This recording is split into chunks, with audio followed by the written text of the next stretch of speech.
Hello and welcome to episode 84.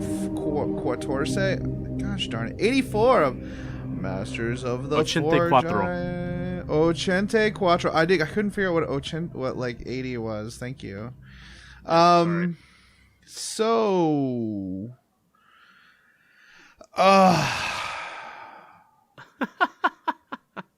how is everybody out there? How are you, Jason?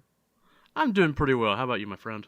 I'm doing great because I have a bottle of Pinot Noir.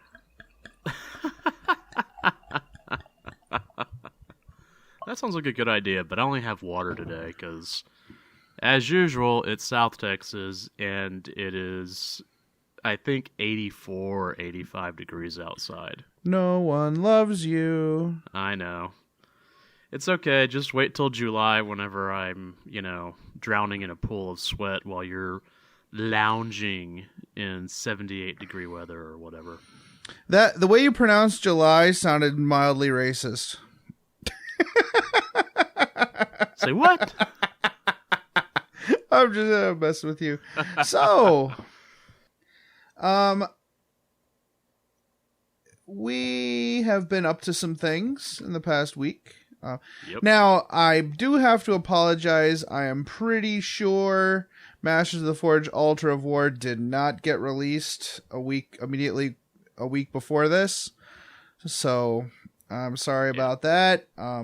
We are at the whim of the Freebooters release schedule for that. So, one of these weeks you're going to get double the Masters of the Forge pleasure, double the Masters of the Forge fun, I believe.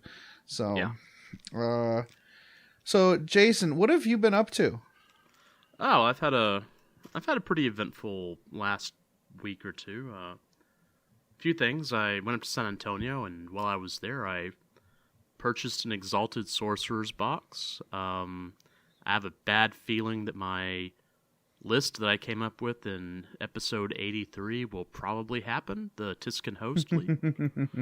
I went to the GW up there on my time off from the conference, and I walked in, saw the box. The box looked back at me, and I thought, okay, all right, fine, let's put you in my bag. We'll go.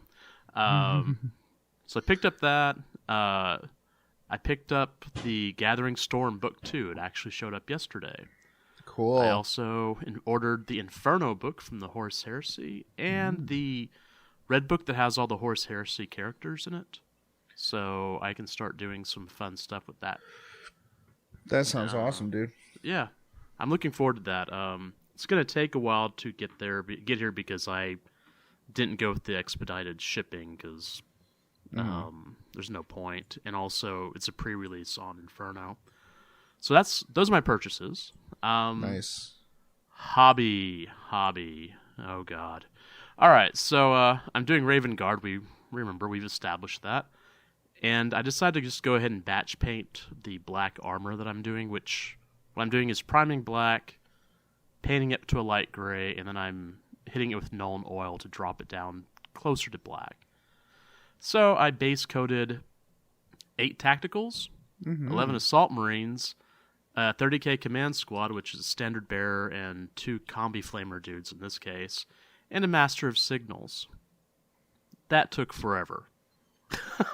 Yeah, just like going through and doing one layer of wash was about 45 minutes, for all those dudes. Let's see. After I did that, I started to focus in on just doing the tactical squad. And all they have left are their face plates and eyes to be painted and decals. Yes, decals. Yay. And after I decal those guys, then I'm going to kind of take a look at what I have on the decal sheet, because the Horus Heresy sheet doesn't have a lot of certain things, and so I want to make sure that I paint the shoulders the right colors for the Assault Marines and the other guys. So, let's see, what else for hobby? I read the Fall of Cadia book, which we'll be talking about in 20 minutes. Games played. All right, here's where the fun's coming in. as many of you know, I don't get to play much because we don't have a large community down here yet.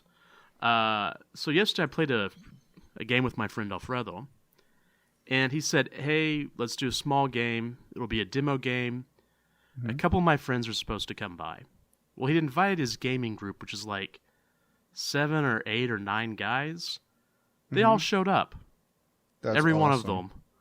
And then, because these guys were all there, and myself and Alfredo, other people in the shop started showing up. So it's me running a training game surrounded by like 10, 11 people, which was You didn't cool. get performance anxiety, did you? No, man. Dude, one of my degrees is in performance. I work better in front of a bunch of people. I turn into like the extrovert, which I am not, but whatever. Excellent. It's weird. Like, I'm not an extrovert until I get in front of a crowd, and then all of a sudden, that part of my personality shows up with a vengeance. So, anyways, it was a demo game. It was 500 points, and he brought Gene Stealers. Those new Gene Stealer models are so cool. The armored stuff. So that was really nice. I had not seen those yet. Yeah, those are some badass models. Have you seen the new Broodlord? Yes, I did. I saw it this weekend. It is crazy. Yeah, it's standing on that pipe. I mean, it's pretty totally cool. Yeah. Yeah. Well, I brought one of my a drop pod formation, and I saw that he brought that Broodlord. I'm like, that's got to die, because every time I fought against a Broodlord, it has changed, the composition of my army to dead Marines real quick. So I shot him to death. That was hilarious. Yeah, I looked at his army and went, okay, that's got to die. This other stuff, it'll die, but that's got to go first. What was cool is before all the guys showed up, it was just Alfredo, myself, and a couple of guys. One of the store employees came up to me and said, hey, we're thinking about bringing 40K back. We're going to go ahead and start carrying it again if you guys are interested and we'll actually, support the store. If you guys are interested, it translates to, hey, Jason, can you help us run this? Yeah, it kind of does seem like that. That's good, though. Yeah, so there's another guy who's getting involved with it as well. So I have a feeling that there's going to be a group of us that bring it back, which is fine. It'll be cool. I mean, I have no problem paying where I play. You provide the spaces. Oh yeah, no. I'll come in there and spend my money happily. Yeah. Yeah, what cool, 25% off is like kind of whatever when you have a free place to play and people to play with. Yeah. And this gaming group that I did the demo for, they've all bought stuff. We've got one guy who's got Michael, who's got Mike. I don't know if it goes by Mike or Michael. He's running Corn. He's got Chaos Space Marines. Another guy's got Tau. All sorts of stuff. One dude has Blood Angels. Nice. And he's been painting Blood Angels for years, but he's never played. That's awesome. We had a guy at the Golden Sprue Cup who one of the bartenders one night. He's like, "Yeah, I've read all the Horus Heresy, but I've never even bought a single model or played the game ever." Come over here. You have friends. You didn't realize that you had friends. Can I introduce you to Phil? Yeah. Oh, jeez. Yeah. You just realized that you've just made a ton of friends, and all you did was say, "I've read the Horus Heresy books." Come on.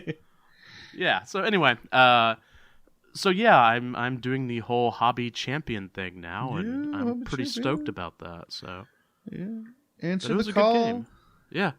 Well, I played my game, and then I helped like GM a game, I guess. Right. There's two guys like, well, we're gonna go and play. I'm like, all right, I'll go ahead and set the.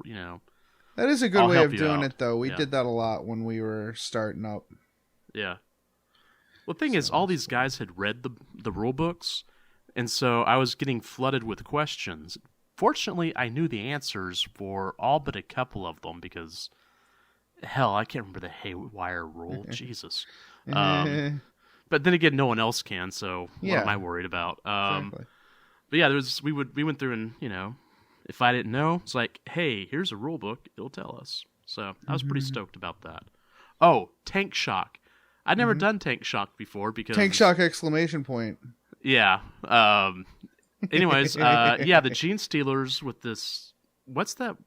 They've got a truck that has like some sort of dozer blade on it that's it's got freaking awesome like rock grinding and... Yeah, that tank shocked one of my... Yeah, the Goliath. That tank shocked one of my squads. And I was like, I don't know the rules for Tank Shock, but I was looking... Tank Shock. It's like, okay. So it ran over 3 of my dudes, including my Imperial Space Marine. So... Nice. Like, So it has special... That thing has basically what a death roller should be, right? Yeah, pretty it's much. Got like the ability to actually kill people when you roll over them. Yeah, it's got like you have to take an initiative test, and if you fail the initiative test, your unit gets hit by D3 Strength 10 AP1 attacks. Wow! It's like, yeah, that's way cooler. That's way cooler than what I get. So that's nice. Yeah. That's what you should have. To be perfectly honest, that's a death roller right there. So yeah, I got to learn the Tank Shock rules yesterday, so fun. Yay. That's what about you? What about I know me? you were at a tournament yesterday and that you did quite well. I did very well at the tournament. Yeah, I'm about half a glass into this wine. Feeling a lot better. It's nice. It's nice. Anyways. Yeah, I went to a tournament at the Portal in Manchester, Connecticut. I had a really nice time as usual. It's not strange to have a nice time there. They have a really big room with a lot of space and good terrain and good people. It does get a little competitive there. There's some folks there that are really good at the game and do well. But I rarely have to. I usually only face one of those guys in round 1, and it's usually really a simple game because I'm like, yeah, I'm gonna lose, so this is good. So it's good to know when you're walking into it. Yeah, it's fine. It's totally fine. So I brought my blue orcs. So I don't know if the listeners saw on Facebook when I was posting pictures, but my roughly 20,000-ish points of orcs. That's what it is, right? Yeah. Yeah, you got 20,000. I have about, I'd say 2,000-ish that are painted blue. They're in this blue color, and that represents the lucky war boss, Dice Rolla Crackbone, who has taken over Wadril. So I've decided to start taking that army a little bit in tournaments, punch in with orcs in the ITC, and also start developing a story with that character on the table as I play. So for a while I was doing the same thing with my orcs where I would be like, okay, so I'm going to go to these tournaments, but I'm also going to use the results of the tournament event to sort of craft the narrative. Now, none of my opponents are going to really want to sit there and talk about story during a tournament, but I can kind of think of it in my head and see how it works out, in the story as it develops. So I have Warboss Crackbone. He's the Warboss from the box set that came out a while back. The newer plastic Warboss that comes with the attack squig. It's him. Okay. He's got a unit of Mega Knobs and a mech with him, and I put them in a Kill Blasta, which is like the orc super heavy tank that shoots 6d6 strength 6 shots. So that cool thing. And they go inside that, and I have some Grots and some Slugga Boys in a truck, and then 2 units of Shoota Boys in trucks, 2 mech guns with tractor cannons, and I took a unit of Flash Gits and put them in a battle wagon, and a big mech in there as well. with mega armor, so that was a pretty cool thing. And I also brought some fortifications. I used my Giga Force Field for the first time, which is my Orky Void Shield generator, and also my big gun batteries, which are Vengeance weapon batteries with battle cannons on them. So that was my list. It was a really fun list, really cool list.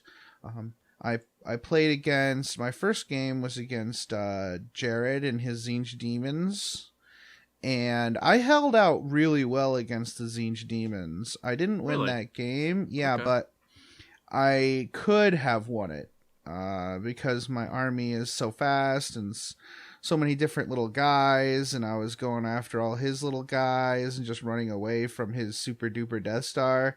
So I kind of think that, like, in the narrative there could be like a planet that's been tainted by chaos, and like, even though my army keeps on getting chased around by screamers all the time, we just like fall upon all the little demons, like the pink horrors and the brimstone horrors and all the other kinds of demons, and kill them while we just completely and totally avoid any contact with screamers whatsoever.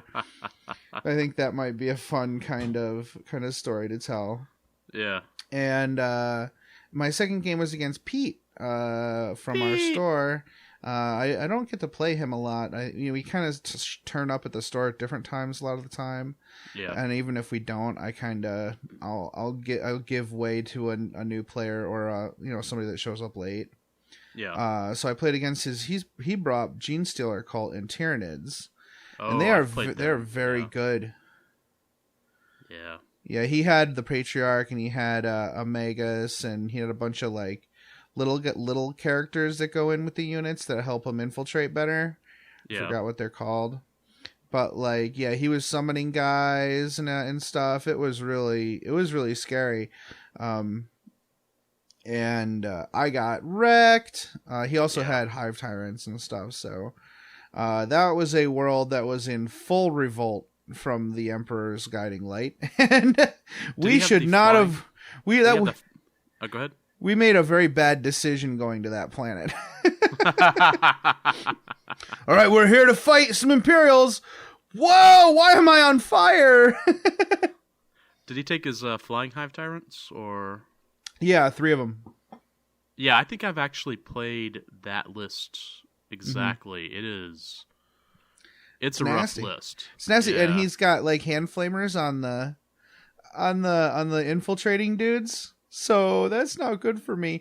Even though I'm all in trucks, my truck's open topped, so he was doing like 24 hits on the guys inside.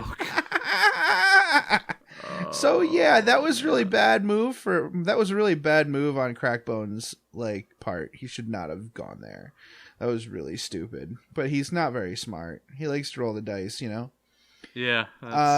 Then I played against Dan's Iron Hands, but they're actually like in his fluff they are an Ultramarines successor chapter who they just love tanks.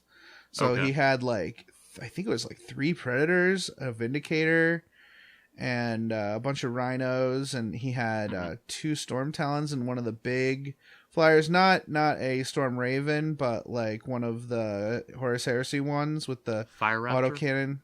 autocannon side sponsons. I think that's the Fire Raptor. That's a Fire Raptor. Brandon. Yeah, Brandon has a Fire Raptor. I think so.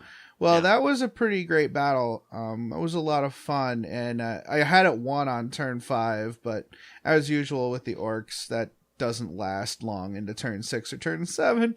So I had most of his stuff killed, but he was able to whittle me down. He had Call in that list. Oh, did he? Yeah, he was pretty good. He worked pretty well. But yeah, with that one, I was like, I zoomed forward and I called my WOG and I jumped out of all my machines and I killed most of his tanks. And that was pretty cool. And I had the poor heavy weapons, the artillery didn't really do much except make his flyers jink all game. But it was interesting. It was really cool. He was a cool dude. I'm not sure what I would say there, because like I was doing really, really well, but it went too long. So like perhaps it's a situation where Crackbone's forces kind of tried to turn it into a battle of attrition, and when they had no real ability. Having said that, we killed a lot of Space Marines. Yeah. So that's that in itself, and like ancient war machines. So I think that in that in itself is a win, you know? Yeah. So I think that's cool. Well, you destroyed it to loot it, so you can, you know. Yeah, exactly. Yeah, it's all about procuring materials. I think I scored a total of like 5 points during the tournament. Ooh. Well, you know, that sometimes happens. Yeah, it does. It does. However, I won best painted, so that's exciting. Course. Yeah, I picked up. Well, John wasn't there, and well, that too. Yeah. Yeah. I picked up another skull cannon for both Sigmar and for 40k because I love the skull cannon. I think it's awesome. So I picked up another one, and we'll see what kind of conversion I can do with that. And I also picked up another 20 Savage Orcs because I just really need more troops for that army. Just to either both for summoning and for just taking as part of the army. Yeah. So I have that plus the, those guys plus the Lord of Skulls that I'm going to build means that my Demonkin army is going to have quite the influx of reserves very soon. That's cool. That's going to be cool. I'm looking forward to that.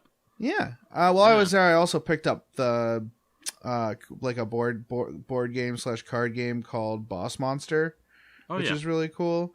And because we were at Josh's house during the Golden Sprue Cup, and we played that with the Canadians, and it was a lot of fun. Cool. That game was rad, so I wanted to pick it up.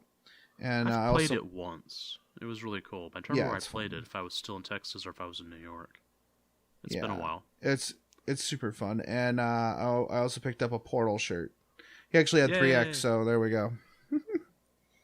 Cool. So one last thing. Just one last thing. I've been working on Pat's Chaos Knight, and it's turning out fairly well. So I've got the Defiler legs there all set up. Instead of the Defiler legs, I'm just using 4 arms. So 4 claw arms are attached to the body. And then the 2 legs are attached to the front where the arms usually are. And they look more like pincers. Mm-hmm. I stuck I think 1-inch dowel down the center of the body. And Pat has a cable creator. I think from the same people that do the Tentacle Maker. Oh, yeah. It's 2 grooved pieces of plastic, and you put a piece of green stuff in there, and you push it back and forth. You like roll it back and forth, and it makes a perfect.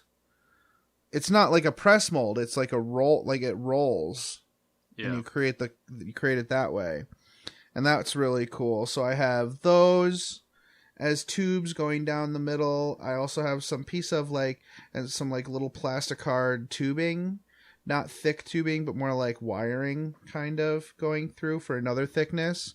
Yeah. And then also on either side of the waist, I have the, how the Defiler comes with the whip gun, arm weapon thing. It's like a cat o' nine tails almost meh. Yeah. Like I think I know what you're talking about. Yeah, so I cut the ends off of that, and I have that on either side to look like more hoses coming down through the body. So it's looking really, really good so far. I have a bit of work left to do on it, but that'll be cool. I also have some other possible commissions coming up where I'll try to do some new things with those to bring some more hobby tips to the listeners. Cool. But yeah, that's what I've been up to besides reading this tome here today. Spent like freaking 9 or more like 7 hours reading through this and taking notes, and I hate myself, but that's okay.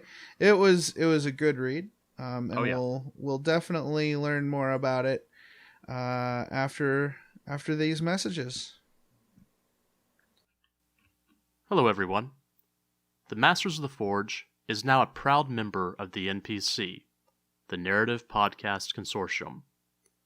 Our aim is to inspire your hobby through the rich lore of the 41st millennium. If you enjoy our podcast, then make sure to check out these other awesome shows, where you can get coverage on campaigns, Black Library, and all kinds of general topics of the 40K background. The NGC 40K podcast also provides in-depth campaign coverage, audio dramas, and free-flowing narrative campaign creation. The Adeptus Terra podcast also features in-depth discussions of the lore and commentary on the hobby. Oh, and sexy English voices. Oh, yeah. The Masters of the Forge brings the world of 40K to life on your tabletop, with discussion on the lore, backed up by narrative-themed rules and battle reports.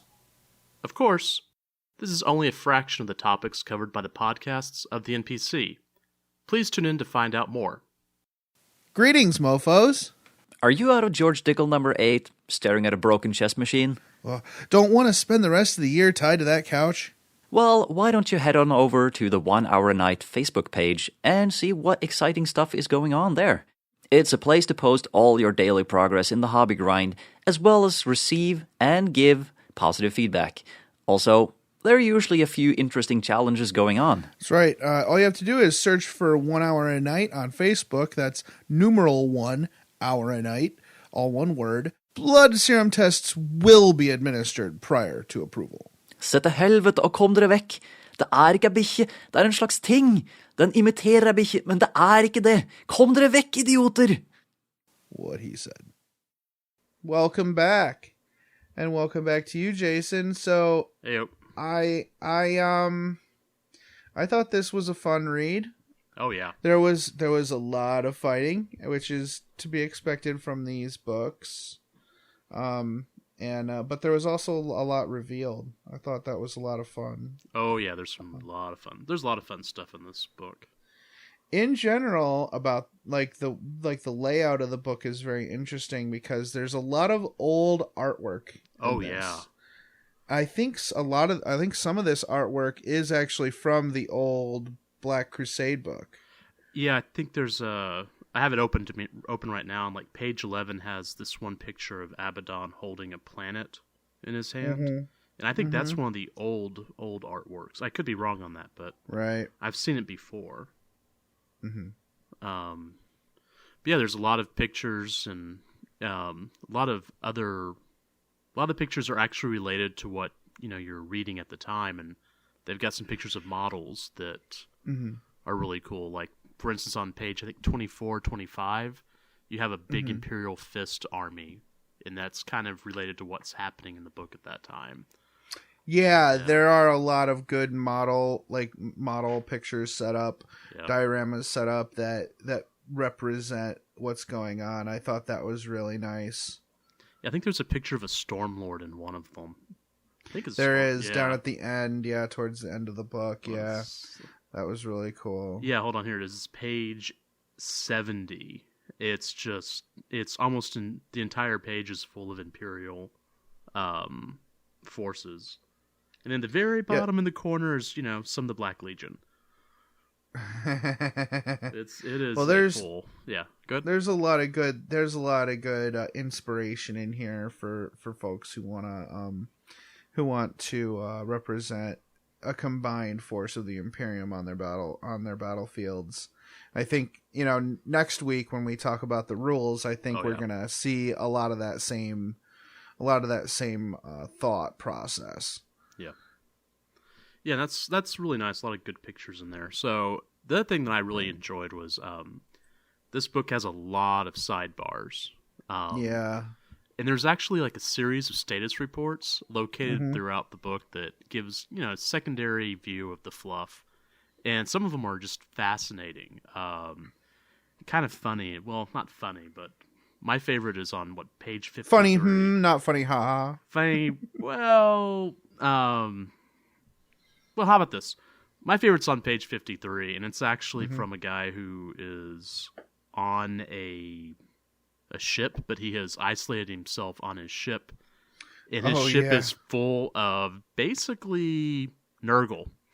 Yeah, and he's just talking about, well, I think I'm dead, and it reminds me a lot of what was it? It reminds me of a couple of scenes in Fly the Eisenstein. I mean, they don't have the status report in that book, but it's still the whole, oh great, Nurgle's here, we're screwed. So. Yeah, he's like, I need to leave. I need to open up the open that door. Airlock, 'cause I'm getting hungry. Here we go. That was a week ago. I can't take the hunger. I have to find food. I have to open that door. It's so great. And there's a lot of these status reports, scattered throughout the book, and every one of them is, really cool. It allows you to kind of see the same story, but from a different angle, and it allows the authors to illuminate something else to make it more interesting.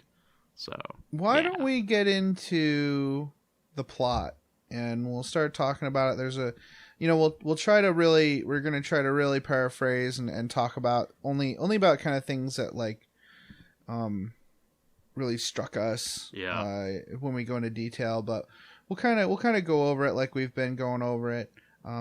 So we start with kind of an overview of what happened in the last campaign that GW put out for the 13th Black Crusade. And this book is not long after that campaign setting, right? Yeah. It's like days. They talk about how the Astronomicon is dimming, and the 13th Black Crusade emerges from the Eye of Terror, and we learn that these pylons on Cadia, about over 5,000 of them, are impeding the growth of the eye and stabilizing the region. At least that's what people assume. Yeah. The combined forces of the Imperium are fighting and dying on Cadia by the millions. And towards the end of this battle, a lot of the combined forces of the Imperium, these people are involved in infighting and heresy, even before a shot is fired. Yeah. And the high command themselves are all killed through treachery, but Creed takes command, which maybe that was for the best anyway. Yeah, that's probably a good idea. I have a quick question about that. Does he have a rule set in the Guard Codex, or? I think he's still in there, yeah. Okay, just curious. I don't own the Guard Codex. I'm just curious. Oh, okay. Yeah, he's pretty cool. He's basically Churchill. Oh. Okay. Cool. I think he's meant to be like Churchill. He's fun. a big fat guy. He's chomps on a cigar. Yeah, that that is kind of Churchill, actually. Yeah. Well, he's like a Churchill military guy, so he's more of a military politician than just a regular politician. Yeah. Okay. Though I don't, So the chaos threat is repulsed, and millions of people died, and but Creed thinks that the Abaddon has just started. Yeah. He's just begun. Unfortunately, and he's pretty sure that Cadia needs to get ready for another assault. Yep. So since most of his astropaths are totally messed up by everything that's going on psychically, he sends out a tiny recon fleet to keep an eye on the Eye of Terror, and he's trying to come up with a way to get word out to the Imperium. Yeah. And I like his thinking here.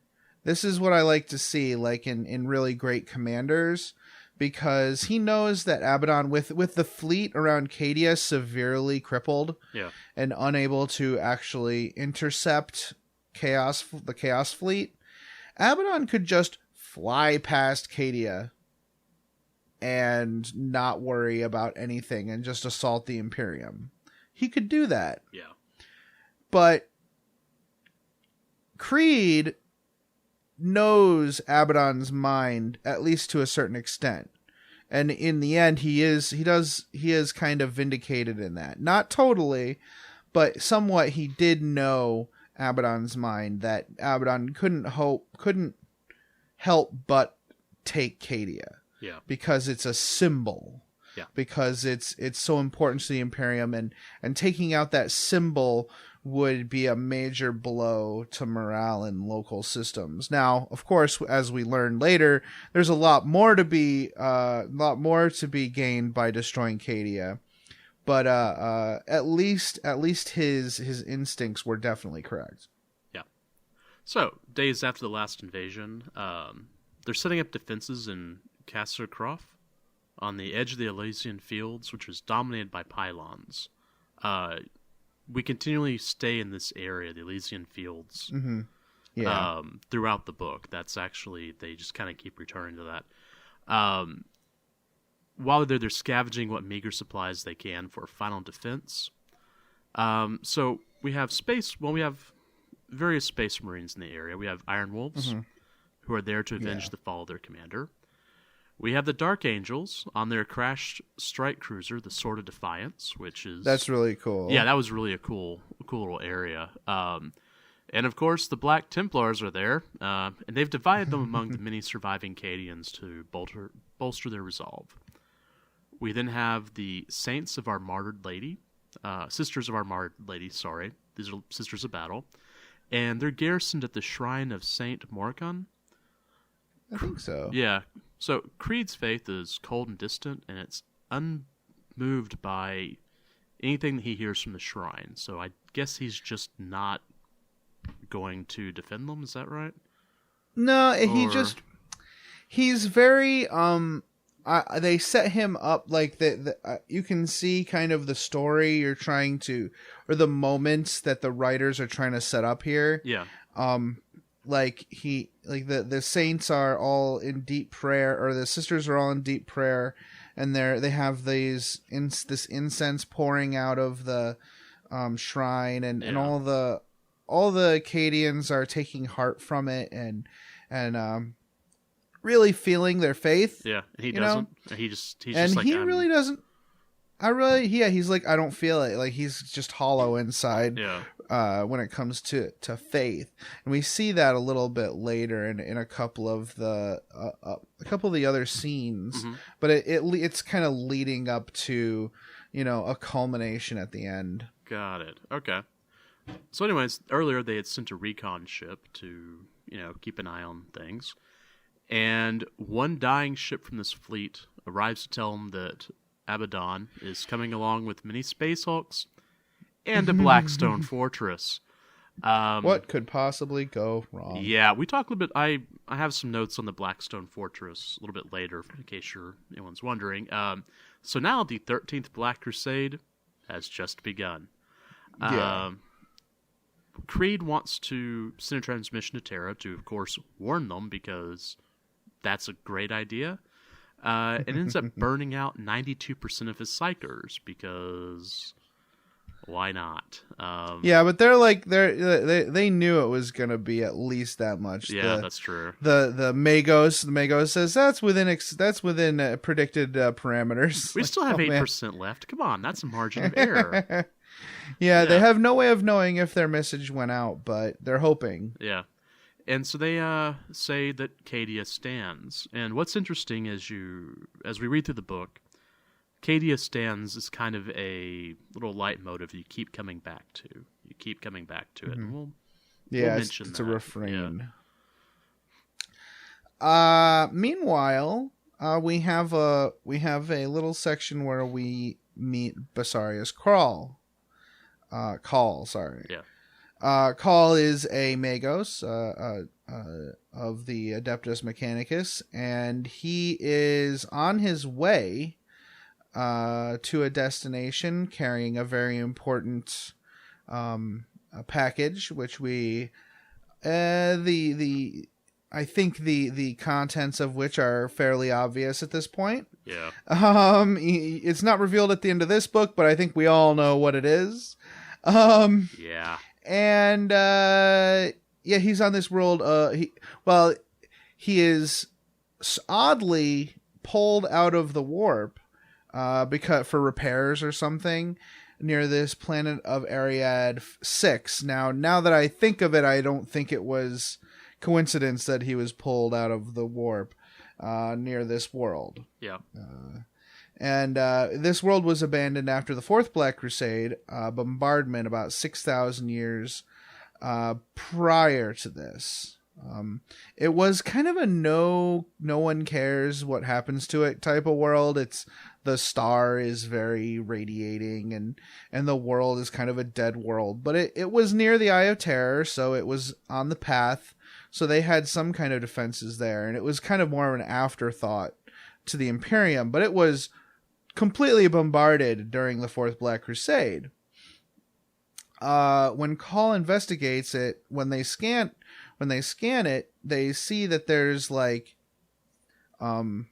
there's this strange resonance under the surface. Now, keep in mind they did actually have word of this from a previous exploration that happened upon it as well. So they had some kind of information. It's just Call couldn't resist, Yeah. He couldn't resist this being kind of in their path. So they dig and dig and dig and they are beset upon by orcs, which is great.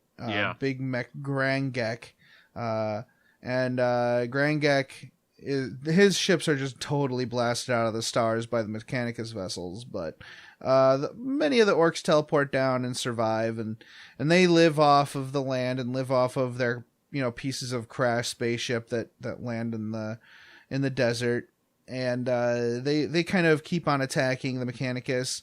I thought this was a cool section because it gave us something other than chaos to play with. Yeah, that is pretty nice. That's probably one of my favorite things is that we do have orcs that show up. Yeah, and what I like is the character development for Call. Call is so absorbed with his work that he's he can't be bothered with the orcs. Yeah, which I think is neat. But he's after a little while, he's like, "Oh, fine, we'll deal with it." And he's like, "Yeah, just have a shipment of stuff put at the edge of our encampment. They can't help. They won't be able to help but come after it, and we'll kill them." And that seems to work. Yeah. Now he's about to leave. He's like, "Okay, I can't let my curiosity keep me from my ultimate goal here. I have to get going." When a masked shadow seer appears and starts speaking in riddles. Now, when she's talking, this is great. When she's talking, we get it. We get what she's saying, but she's speaking in riddles. She's like, the time is not, yet come of fruition and blah, blah, blah, blah, blah. But we know that she's saying that he should stay and keep digging. Yeah. But he's like, I don't get it. She goes, just keep digging. I am here to tell you to keep digging. Yeah. Yes, it's like it takes her 3 sentences to realize that homie ain't getting it. I thought that was really cool. Her name is Salandri Veilwalker. I looked her up. She was one of the ones that appeared during our coverage of Eandon. She's the one who I think she provided or led or convinced Uriel to pick up the spear. Yeah. And what she does is she guides Eldar on the right path. She also guides other races. She basically tricks other races into helping the Eldar all the time. Yeah. Much to their detriment. Like at one point, I think the Tau get killed by Tyranids and all manner of mean things. I should stop laughing at that. Yeah, it's all for the advancement of the Eldar race. And any human or any non-Eldar who heeds this person should really watch themselves. But it seems that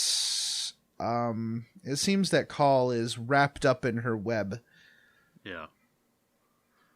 Well, then we have a Dolores warning. This is a part of the book that I kind of love.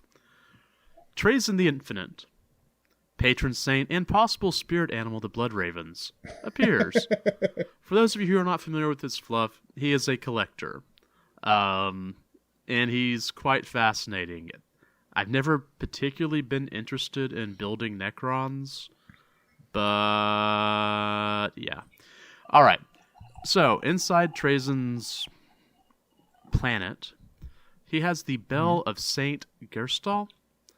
And this is another amusing section, isn't it? Oh, I loved this. I was reading it and laughing. I was like, this is so great. This is so wonderful. So, here's this bell, because the title of the artifact is a bell. It's in a stasis chamber.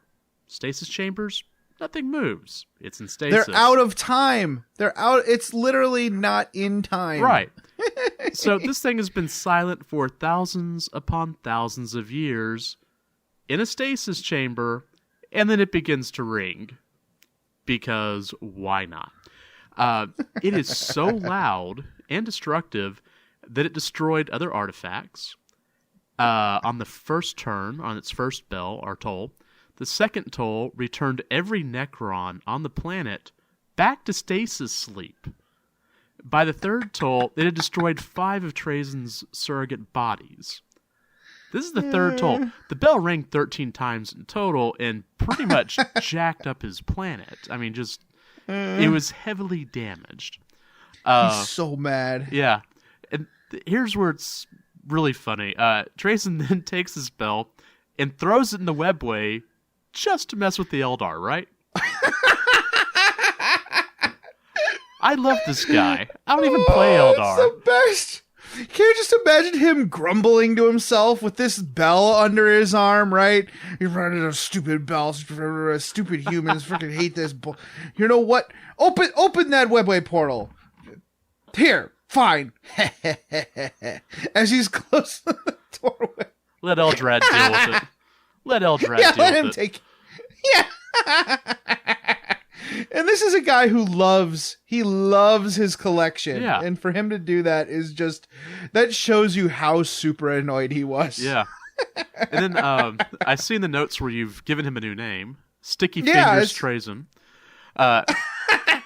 So he goes to Thanatos to talk to other Necrons. And they don't trust him. I wouldn't. They have no trust of this person. Yeah. So he's under a watchful guard while he's there. And he looks at the Celestial Orrery, which is like stellar cartography lab in Star Trek. And it's like this big freaking like 3-dimensional like map of the galaxy, and it's real time. Yeah. That is so cool. Yeah. Well, he notices a blight extending from Cadia, and he's thinking, I've never been there. He's like the, light finger or sticky finger tourist. He's like, I haven't been there yet. I don't have anything else I borrowed from there. So he goes as a savior and a collector because why not? So all of his warriors are frozen because the bell put everyone back to sleep. And so I guess he's digging through his vault of toys and realizes that he has a couple of things. And we'll definitely kind of get more into that later. But yeah. There's a painting in the storybook that makes you think one way. Yeah. Like they kind of trick you with the painting. There's an Astartes in Page 21. stasis behind him. Yeah. Yeah. It's very interesting. But then, well, it's a little, as everybody knows, it's a little different later. Yeah. Yeah, it's a wee bit so different. Then we come to a section where not connected with the 13th Crusade at all. we have the Iron Warriors and Be'lakor, who have decided to try to upstage Abaddon and strike directly at Terra.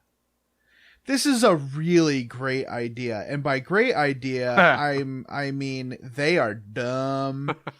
So they emerge from a warp rift inside the Battle Fortress Phalanx. We're gonna talk a little bit more about that later because that's a really cool story. I did a little extra research on that. A bunch of the Fists are not there. They're launching an assault against Medringard, which. I looked that up. That's the homeworld of the Iron Warriors. I had no idea that crap was going on. Yeah. So all that's left is like 20 guys in the first company and the newly created third company. There's tons of fighting. They basically the front of the ship starts getting corrupted by the Iron Warriors, and they basically have to laser off the front like 10% of the ship. Yeah, that was kind of insane. That's pretty cool. They like the lances turn inward and just chop off the front of the ship. Which actually that's really funny because that's a lot of ship. Yeah. Then the Legion of the Damned show up. Excellent. Yeah. And which is a really cool thing. Now they're kind of translated halfway into the Imperium at this point to protect Terra, and the Legion of the Damned show up, whoop butt. Be'lakor jumps ship while he's like, I'm not going to get killed. Now, some people are saying Be'lakor died. He didn't die. No, he off. Jumped ship into the warp, which is he's a demon, so he's fine.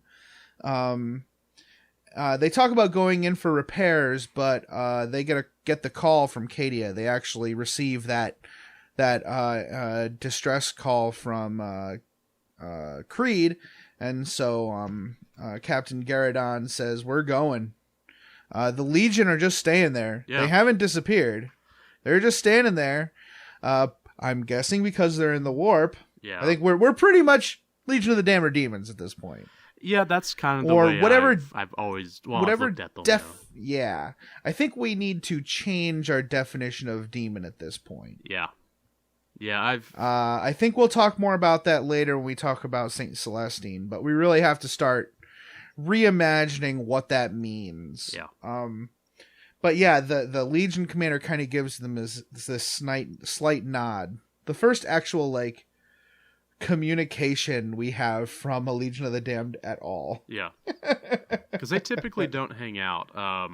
There are a few short stories where they hang out, but if they hang out, a lot more stuff dies. So seeing them hang out was kind of interesting. That was pretty cool. Then we have next the Might of the Despoiler. So here we go. We have few ships. We've got the Terminus Est, the Fortress of Agony, and the Blackstone Fortress Will of Eternity. I was not familiar with the Blackstone Fortress. I had not seen it before reading this, so I... Cool. Well, you didn't play Battlefleet Gothic, right? No, so I never did. That's really where it came into its own as like a lore piece. Okay. From the 12th Black Crusade and the Gothic sector. Okay, well, let's give some little bit of background here. The Blackstone Fortress, there were 6 such artifacts that were discovered scattered across the Gothic sector. And it's a battleship/naval fortification, quote-unquote, of frightening power. A single fortress can obliterate a planet, and 3, working in concert, possess the raw might to destroy a star. End of quote on that. Yeah, okay. Cool. All right. But during the 12th... Well, they have a warp gun, right? Like, it shoots a warp laser. Oh. Okay, all right. Well, during the 12th Crusade, 4 of the Blackstone fortresses were destroyed. Yay! The other 2 were captured by Abaddon, because why not? Let's give him those things. And the Will of Eternity is the last known surviving Blackstone fortress, which is interesting. I'm not going to lie here. I think that my next campaign might include invading a Blackstone fortress.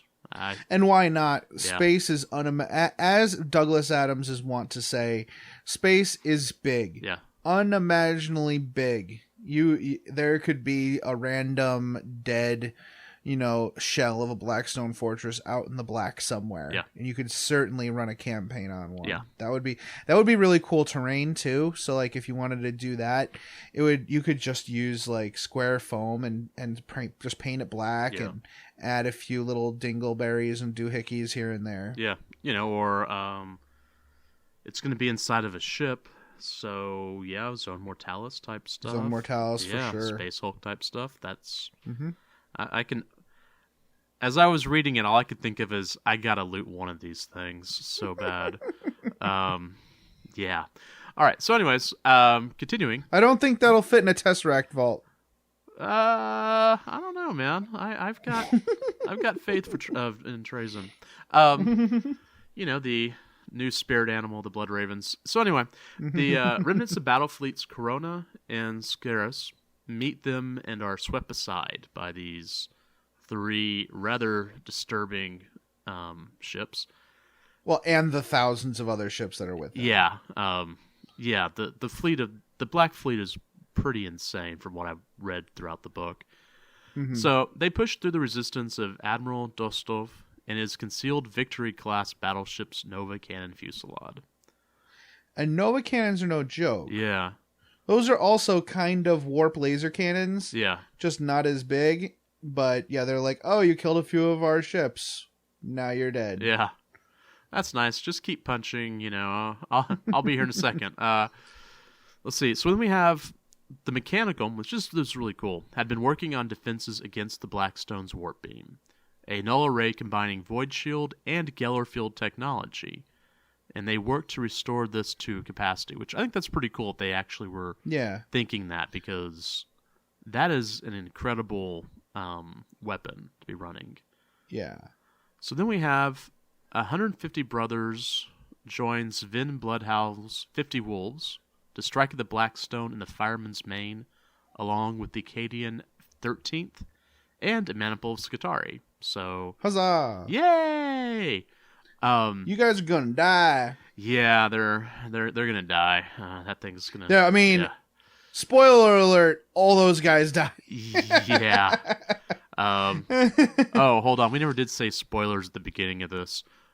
Spoilers. Oh, so many spoilers. Yeah, too late. Yeah, it's.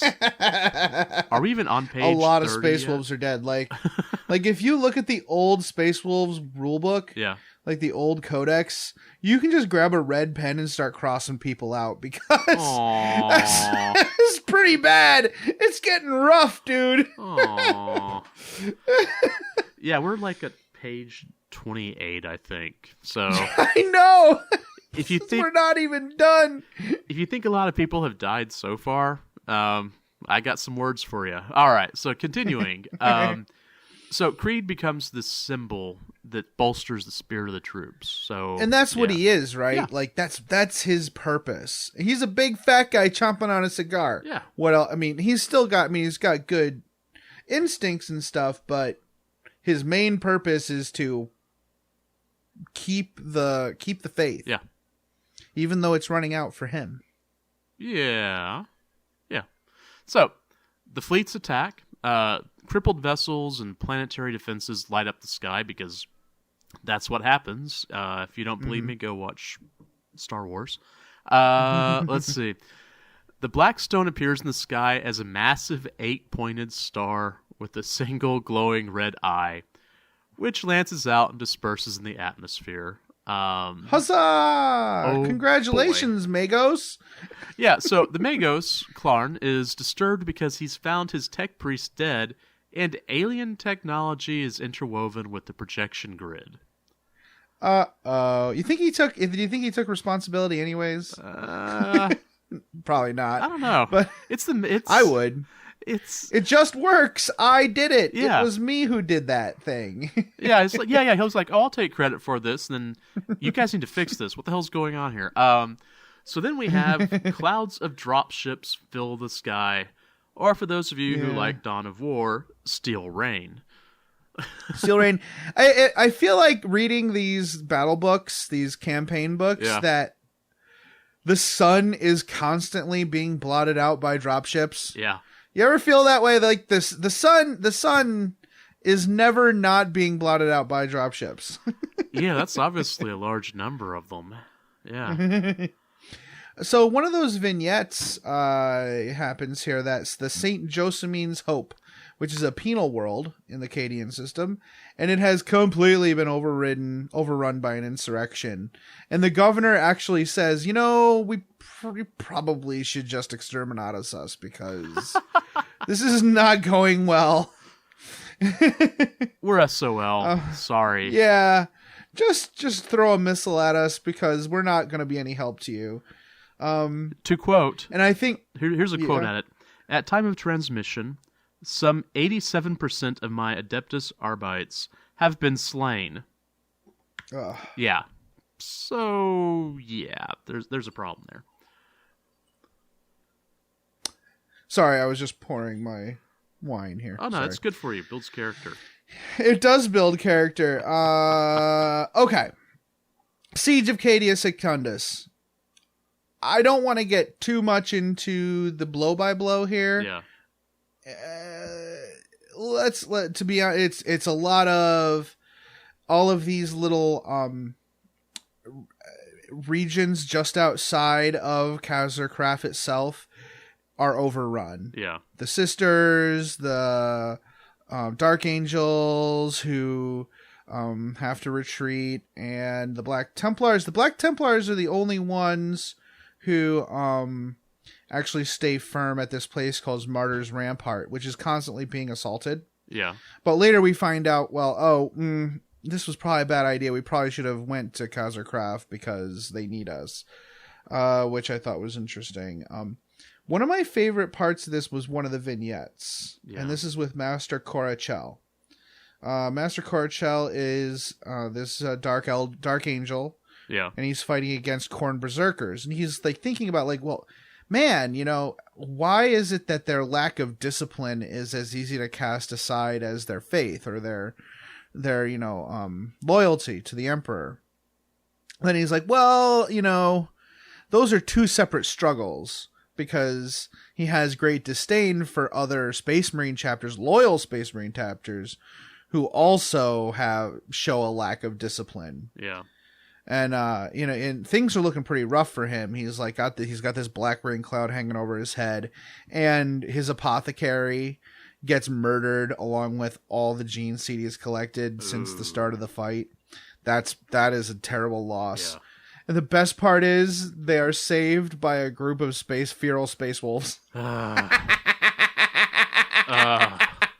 He's like, God damn it.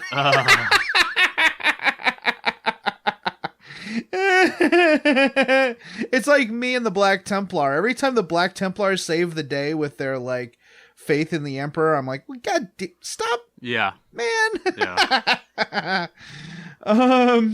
As for Khazar-Kraf, Creed himself takes the walls, that shows how awesome he is. Yeah. Right. Oh yeah. A bunch of Valkyries bring in the Battle Sisters and the Iron Wolves and the Dark Angels.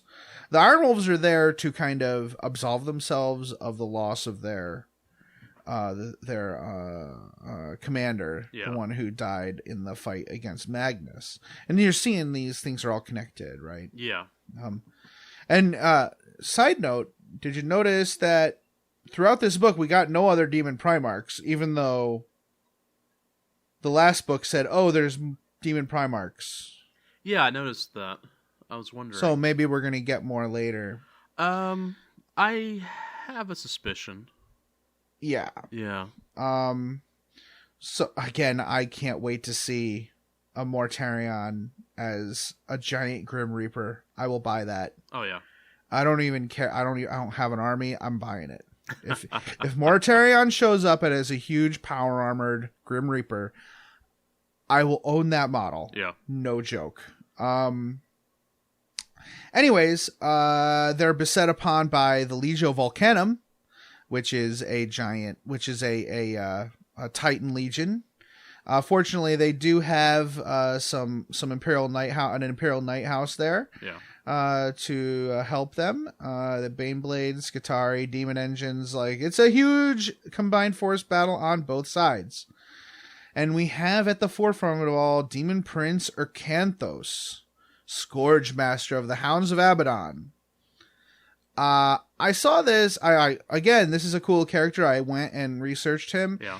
Abaddon has 4 lords who lead under him. They're called the Chosen of Abaddon. Each one represents one of the Chaos Gods. Okay.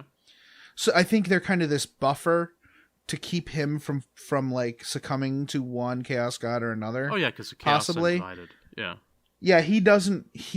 Abaddon resists very heavily the enticement of each of these Chaos Gods. Anyways, after weakening Ercanthos is the Corn Lord. Yeah. And his title is Lord Ravager. The title stays the same. The guy changes quite a bit. Yeah. I'm sure. After the gates of Khazar-Kraf are bombarded over days and days and days, he's able to blast it open and assault the fortress. Wow. All right. So now we go to the fall of Khazar-Kraf. Creed unleashes elite stormtroopers, the Karskin, right? Yeah, I remember. Yeah, and I had no idea that this is where the name came from. I'm pretty sure. Okay. I've actually have some models that were the old metal models that had that name. So also involved were the Vestroyans, Mordians, and conscripts because they're conscripts. And some demons and cultists because cultists are everywhere for whatever reason. Mm-hmm. Let's see. Raptors break the will of the 33rd Cadian, and their rout causes a slight domino effect. Yeah, everybody starts running away. Yeah, well, I'd probably run too. Yeah, well, Raptors have a plus on their fear checks, right? So. Oh yeah, okay. So House Raven. I think so. I don't know. House Raven fought on against the Legio Volcanus because that's what you want to do is fight against Titans. Yeah, even freaking Imperial Knights must be crapping themselves fighting against a freaking Titan Legion. Like, no thanks, I'm good. I got other places to go. Yeah, I got this battle cannon. Yay! Pump pump. How many void shields? Aww. You're just tickling the Titan. Ooh, that sounds wrong. Sorry. Whoa! This is a family show. Yeah, I'll stop that. So we have no. The only family this show represents is the creepy uncle. I'm good with that. All right. So, anyways, we have Marshal Almeric orders his men to abandon the Martyrs' Rampart for defense of the Khazar-Kraf. Meanwhile, in the battle lines, Kel and Creed hold the line because that's what you gotta do. Brofist. Yep. The Raptors cannot penetrate or do not because they're holding the line. And phrasing. Yeah. All right, creepy uncle. The Iron Wolves and Angels, which I'm still trying to get my head around Iron Wolves and Dark Angels standing together. You know, that's just... Don't they have to, like, fight it out to see who's the alpha male before they can do anything? Or... Oh, I think the Dark Angels commander was in charge. Oh, wow. Yeah. Okay. He ended up being in charge of that whole...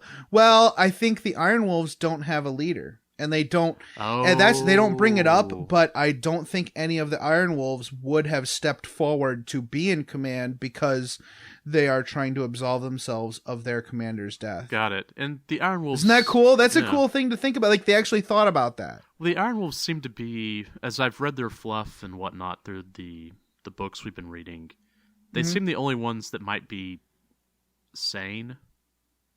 I don't know. A bunch of them still did kind of start falling to the curse. Well, yeah. Throughout this, but you're right. I think they are very level-headed. Yeah, they're more pragmatic by their nature. Yeah. But they're still not immune to the curse. Okay. Well, anyways, Iron Wolves and Dark Angels stand together and defend the eastern flank along with others, forming a multicolored demi company. That could be cool. How cool is that? Yeah, that could be really cool. Actually, that sounds like an awesome project. Yeah, in fact, we haven't. You should do it. We're not. Shut up. Go away. You be quiet. Hold on. What was I gonna say? No, this is a half a bottle of Pinot Noir talking, Jason. Oh, I can't wait till the rest of the bottle's gone. It's gonna be great. So one of the things that we do talk about later is that there are a lot of Space Marine companies, or Space Marine chapters that show up, but not all of them are like company strength. There's like squads that show up. There are single battle brothers, etc. So you could actually... Yeah, well, there's a bunch of them that were part of the initial assault from Abaddon, from the last campaign book, which was like 7 years ago or whatever. Those people are still here, and they want to absolve themselves as well. So there's a lot of opportunities to have a quote-unquote multicolored demi-company. All right, Sisters of Battle are there, of course. And the Black Templars show up in their Burning Thunderhawk and whoop ass. Yeah, they do realize, they're like, oh, we should probably be over there. Yeah. So let's go over there. So they abandon their defense and they go over and whoop some butts. So the Thunderhawk was still on fire as they were flying it over? No, it was pristine. Oh, it was pristine. It was pristine at first, and by the time they made it to Kaiser Craft, the thing was on fire, which is the best. Yeah, that's the way you do it, man. I mean, yeah. Drive it like you stole it. Yeah. So at this point, Ercanthos decides it's time to go after his main objective, because Black Templars show up, start whooping butt. He's like, oh wait, maybe I shouldn't just be so bloodthirsty and just kill everybody. Maybe I should actually go for the main objective, which is the Null Array. Abaddon has charged him with destroying the Null Array. A distraction in the guise of a renegade Baneblade called the Vicanthrus means that Ercanthos is able to kind of get around the Cadians, because they're kind of pinned by weapons fire from this Baneblade. Understandable, by the way. But what stands between him and his destination and his goal are Battle Sisters.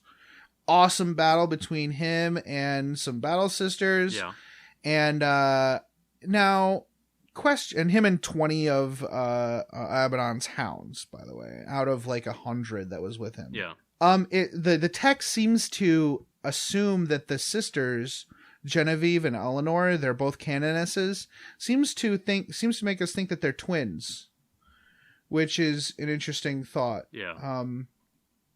Judging by the faces of their models, I'm not sure if they are maternal twins, but they're at least, I think they might be paternal twins. Anyways, they fight against Ercanthos and fall in battle. Now, I guess, spoiler alert, they're going to be back, I promise. Eleanor just barely misses his heart, but the blade's sticking out of him, and he doesn't even bother to pull it out. I guess if you have a sword right next to your heart, you don't move it without a chirurgeon's help. Probably not. Probably be a bad idea. Yeah, it would be a really bad idea. So he goes down there and kills a bunch of the Skitarian Magos who are defending the shield room. Where this is where Creed follows him down and brings a bunch of his guys. And his aide is standing next to the door. I have a feeling that this is some kind of trope with Creed. I have to read books with Creed in it. Yeah. But an explosion comes out of the door down below and kills the aide. Yeah. And which is assumed to be the destruction of the shield device. Another surviving aide kisses a talisman and gives a prayer to the Emperor, like this little like parchment. And Creed gets super pissed, knocks the prayer thing out of his hand, and grabs the aide's pistol and puts it to his chest. I thought that was really, really interesting. Yeah. Because like this kind of is part of Creed's like crisis of faith, right? Yeah. Which is a really interesting part of the story. He says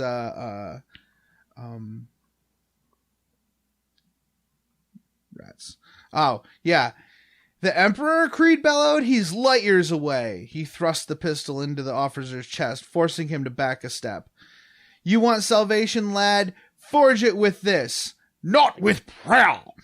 Not with scripture. A soldier must make his own fate. He does not plead for miracles. You kind of want to do it like a British, Gungid king, you know? Yeah. Boss Nass, a British Boss Nass, and then there you have it. You have Creed, I think. So yeah, there we go. But so that's cool. That's really cool. But in that moment, he turns around and everybody's like staring behind him. He's basically saying, What's behind me? Oh, it's Saint Celestine, isn't it? Saint Celestine's standing behind me right now, isn't she? And yeah, Saint Celestine is standing behind him, and that was really cool. He's like, miracles don't happen. Aw, man. And suddenly Celestine. Yeah. And yeah, that was really. This book is really funny. Yeah. Like whoever wrote this book has a really good sense of humor, actually. Yeah, there's a lot of really funny stuff in this book. So then we have Call. Call's out doing his thing. Yep. Digging for stuff. And he finds a pylon because, they're all over the place. Why not find one? And he starts looking, cross-referencing, and discovers that there's other pylons. And he starts seeing a pattern in the worlds that Abaddon has attacked against worlds such as Cadia. And he remembers the words of Veilwalker, Cadia is the end and the beginning. Yeah. Sorry. So from there, we go to the Fires of Salvation. I guess Celestine's just burning things. Yeah. Because that's what she does. Yeah. Yeah, why not? Her sword is a heavy flamer. So, yeah. Yeah. This next part is one of my favorite things. Oh, the 5... Okay, so... 5 companies of the Order of Our Martyred Lady show up 1,400 years late. Or right on time, depending on your opinion.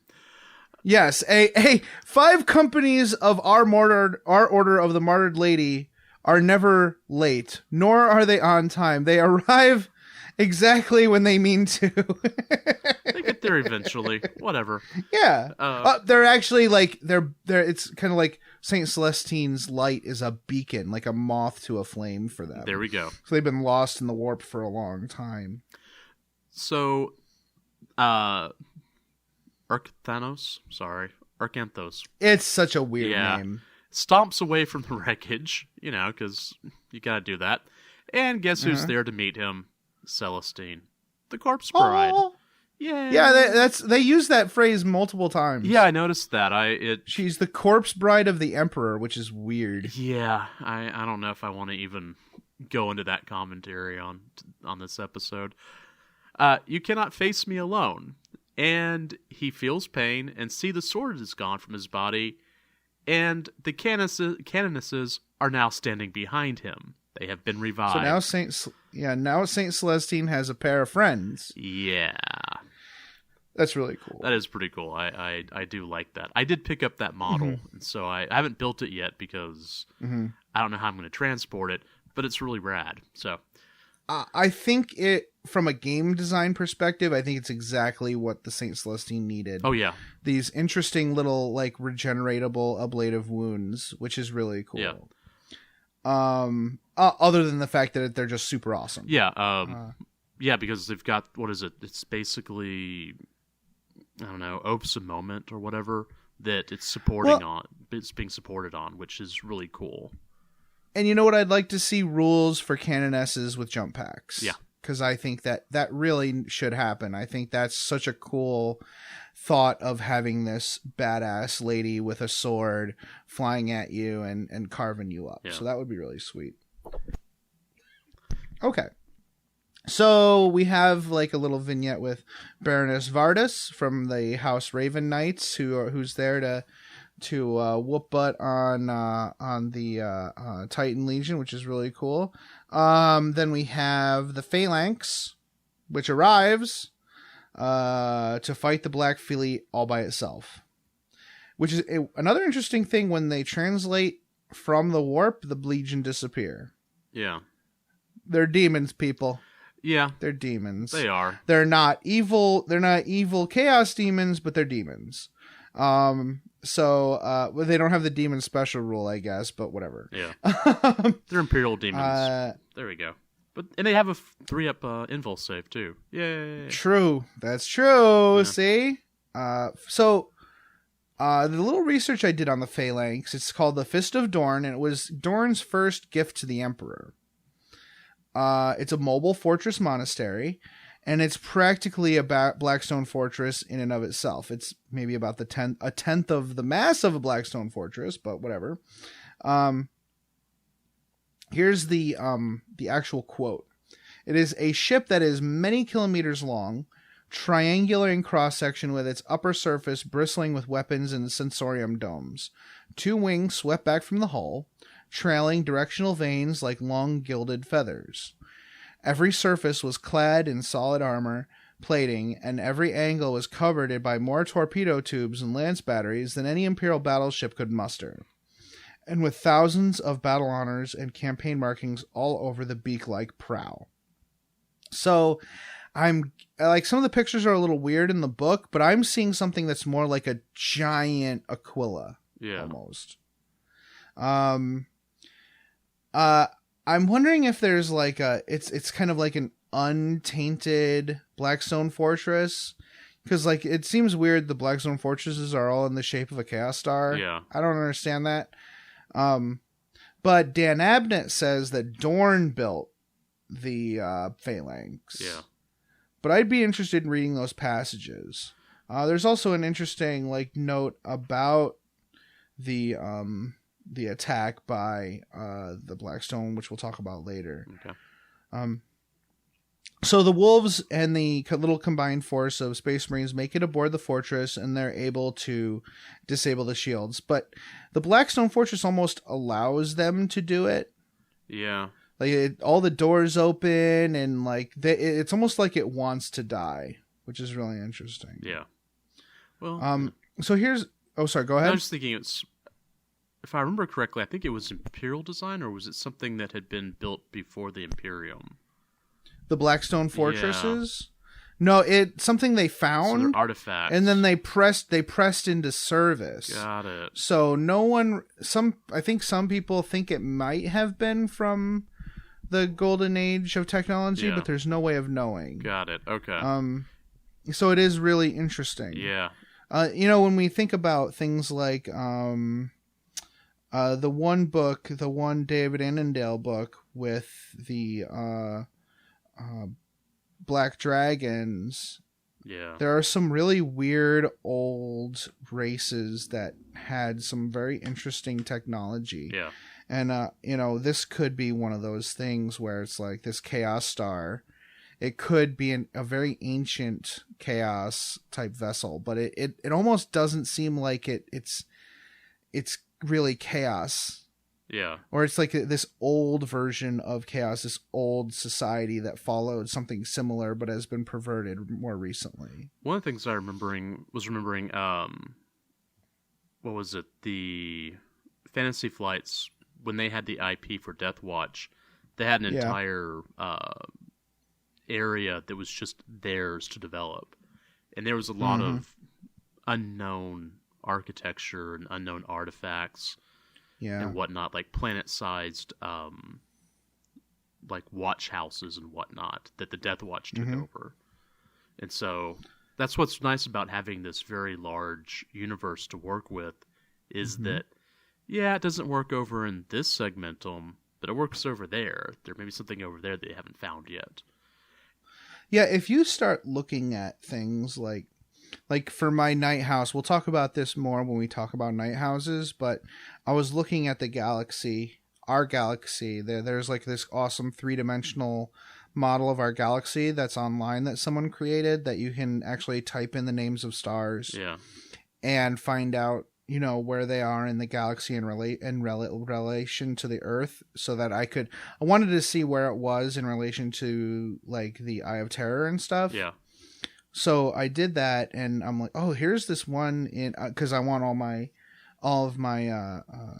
I want it to be kind of from a star in the Draco cluster, or in the Draco constellation. Right.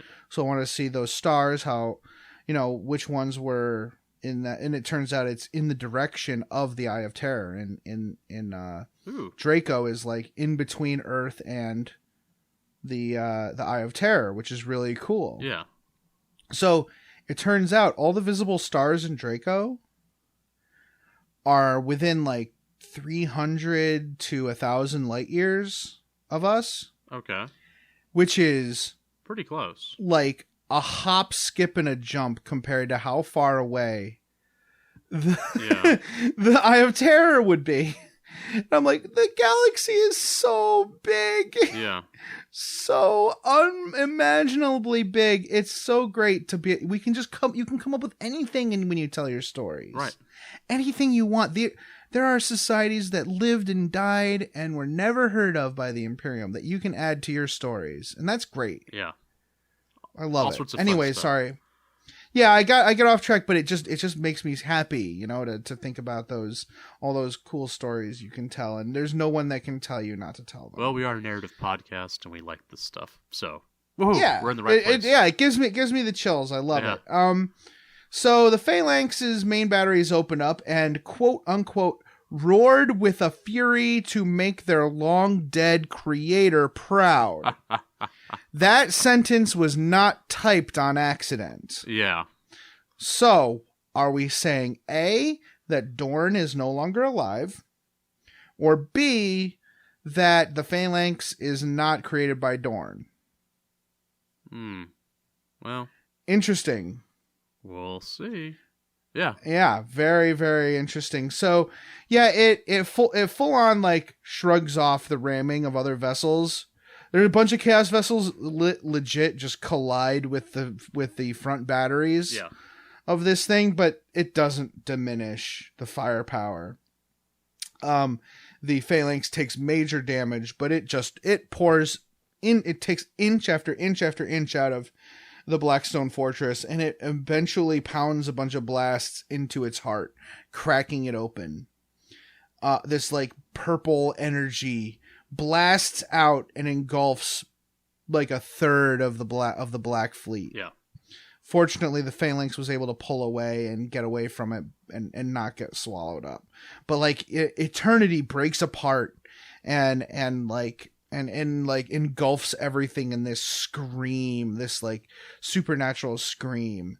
But oddly leaves the charred and lifeless hulk of the Blackstone and cracked into a bunch of pieces. Yeah. Which is really important for later. Yeah, we'll be talking. We'll come back to that. So now we're going to go back to Castor Craft. We'll just get to the important part. The sisters now toss the dead corpse of Urkthanos from the walls of Castor Craft because he's between Celestine and the two canonesses. He's gone. So they push Chaos from the fortress, but the enemy does maintain air superiority. So it's time to regroup. Yeah. Meanwhile, aboard the Vengeful Spirit, there's a lot of meanwhile going on in this part. Yeah, definitely. The captain of the Will of Eternity was saved so that he could be tortured forever. Hi. That's so rough. Yeah. And Abaddon basically utters the words that, would belong in Spaceballs. Basically, you want something done right, do it yourself. Yeah. A bunch of his guys, I forget which one of his 4 or 3 remaining commanders, like, I'll do it. Like, no. Yeah. No, I'm doing it. Yeah. So, meanwhile, again, more reinforcements have arrived. The Crimson Fists appear, and some Imperial armor shows up thanks to the interdicting Space Wolves, and the Mechanicus show up with Call. Ta-da! Yeah. Creed is ready to abandon Cadia Secundus because, and aboard the Phalanx. But Call reveals the importance of the pylons, so now they've got to hold the place. They can't leave. Yeah. The pylons are basically holding everything together. Yeah. And it's not just Cadia. There are pylon fields across the galaxy, and Abaddon has been destroying them systematically for thousands of years. Yeah. In the hopes of allowing the Eye of Terror to grow even further. Yeah. So now they have to bolster defenses on Cadia Secundus. And while this is happening, we're going to have a lot of meanwhiles here. The wolves are corralling all the wolfen out on the battlefields because, well, sometimes you got to bring the pups in, you know? It's hard to keep them in the house sometimes, you know? They want to go walkies. Yeah, they want to go. Yeah. And I guess a lot of some of the iron wolves and stuff have fallen, and they have to corral them to use later. Yeah. In the battles that are to come. And so they don't tell anybody this, but that's definitely what's happening. Yeah. So Call is now investigating the pylons, and problems are happening. Burns are intensifying because other worlds that have pylon fields have been destroyed, and he has an epiphany. And when he has this epiphany, another cloaked figure appears because this is what happens. I projected your arrival before now, Veil Walker. And I mean you no harm. What did you call me? Oh, yeah. It's not you. It's this other guy who's also a robot. Yeah. I was there when they were first erected. Yeah. So this really gives... I mean, you're not saying that the Necrons built it, but... they may not have been there, but they were hanging out, shall we say. They were hanging out. Yeah. And Call is very upset about these. He's trying to tell him that they have a lot in common, and Call's like, we share no commonality. I like this sentence.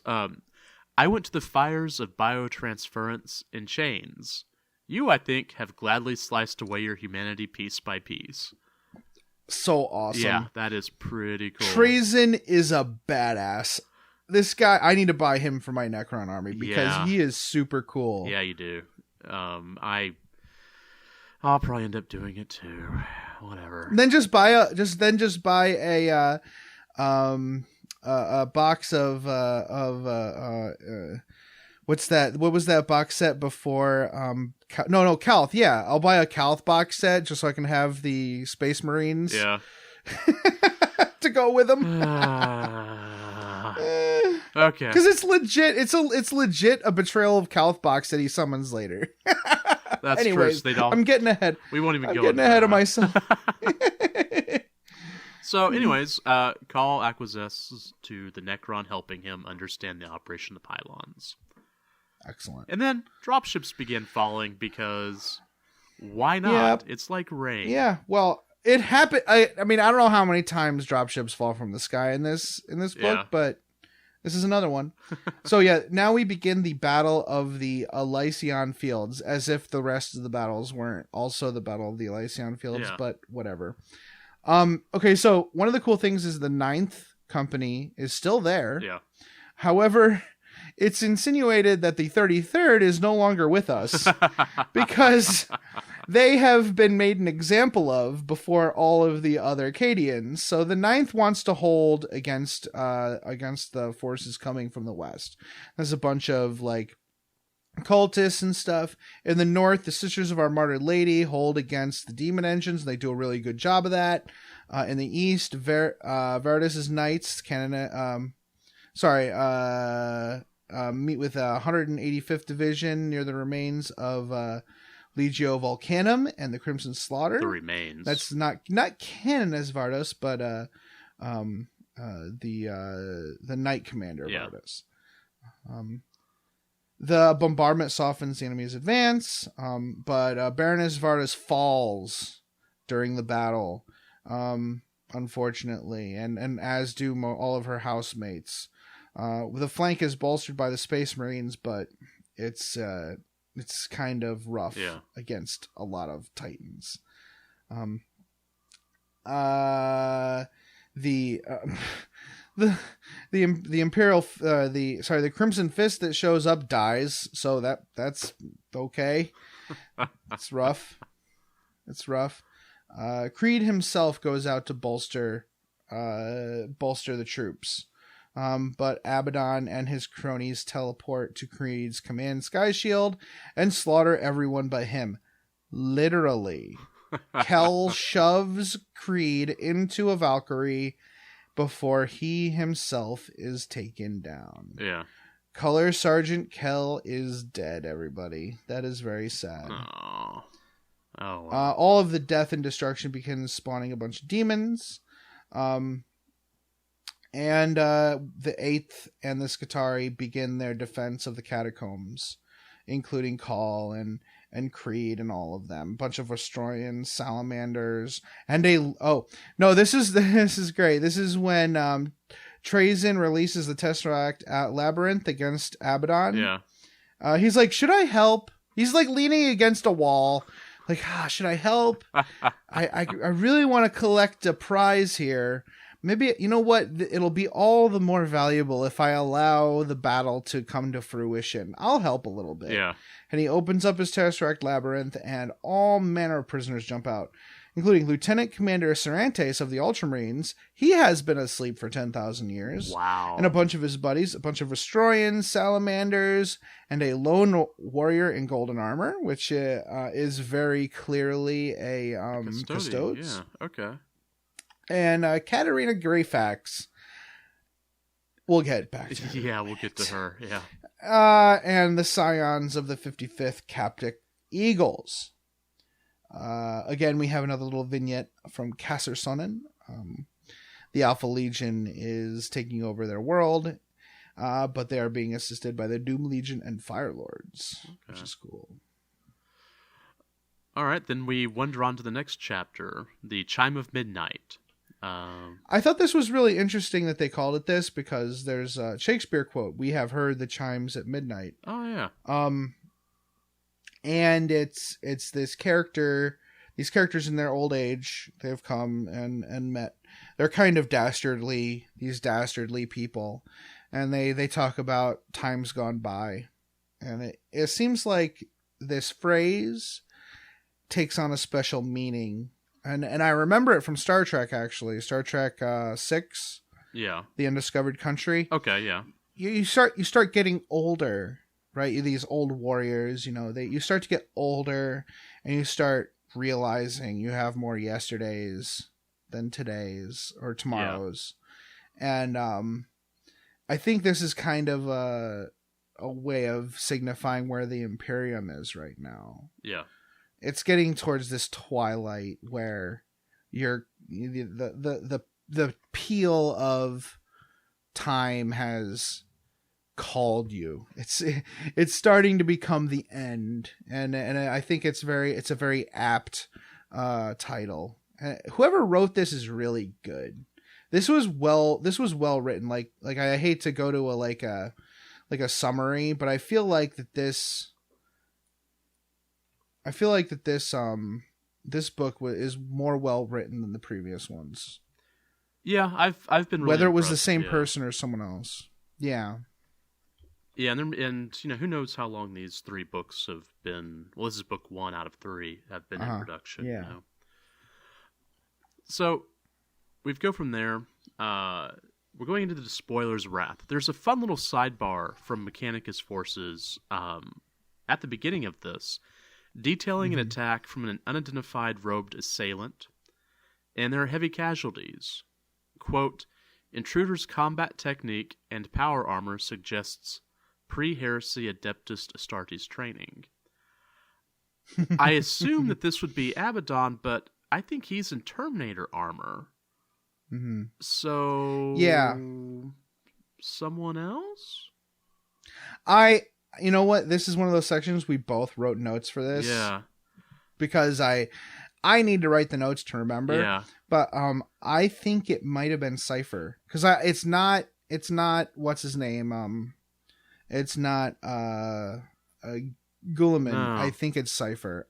In my head, I think it's Cypher, but we'll see. I suspect it too. I mean, spoilers if you haven't been paying attention to the internet.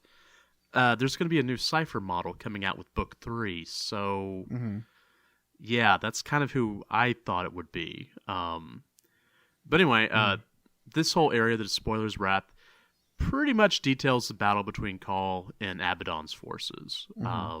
It's really boltery. During the fight, the pylons begin to pulse into hearing range of non-warp sensitives. And every pulse grows in pitch and volume. And this increase in volume and pitch causes a dull rumble to be heard all over the battlefield, while black lightning is crackling along the pylons. Fancy. Yeah. Combatants from both sides collapse with, quote, blood streaming from their ears and noses. Bummer. Yeah. More quotes. Psychers froze as their connection to the Materium ended, their conscious minds dragged into oblivion. Yay! Except Greyfax, unfortunately. Yeah, well, she's... Anyway, the black light then leaps from pylons all over Cadia, and this light converges into a beam in the upper atmosphere.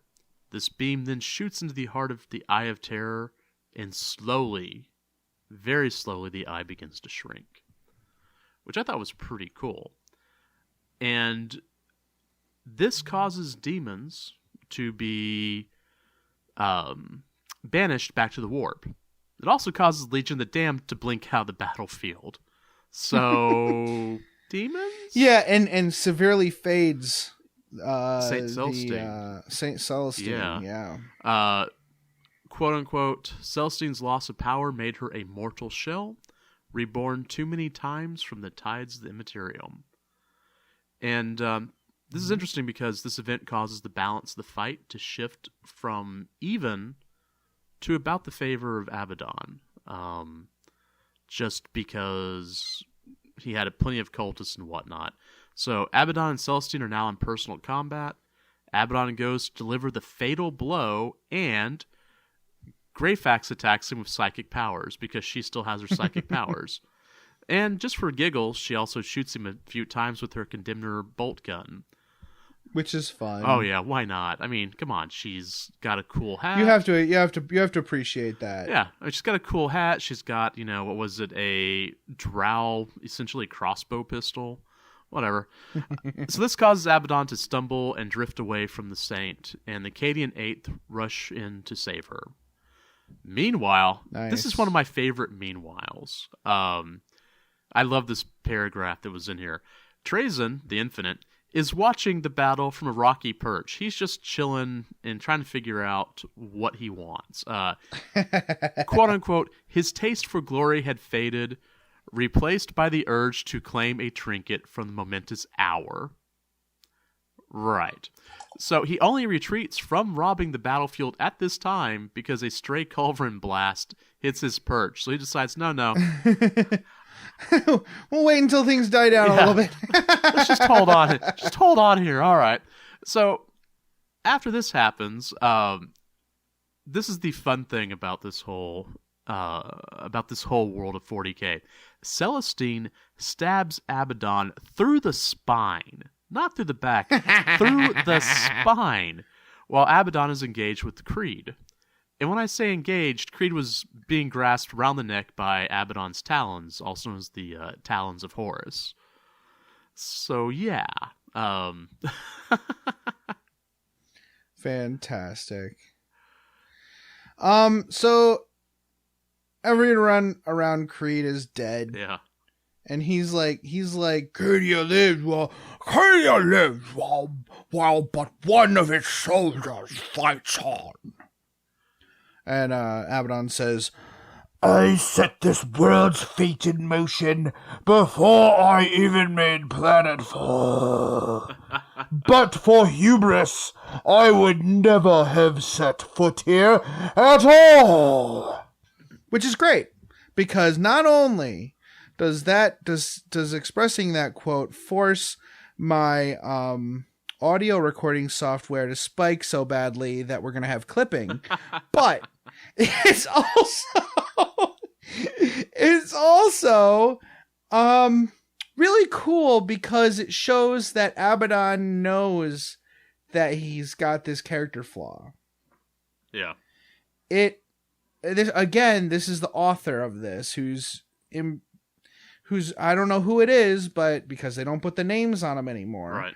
But he's acknowledging that he shouldn't have come.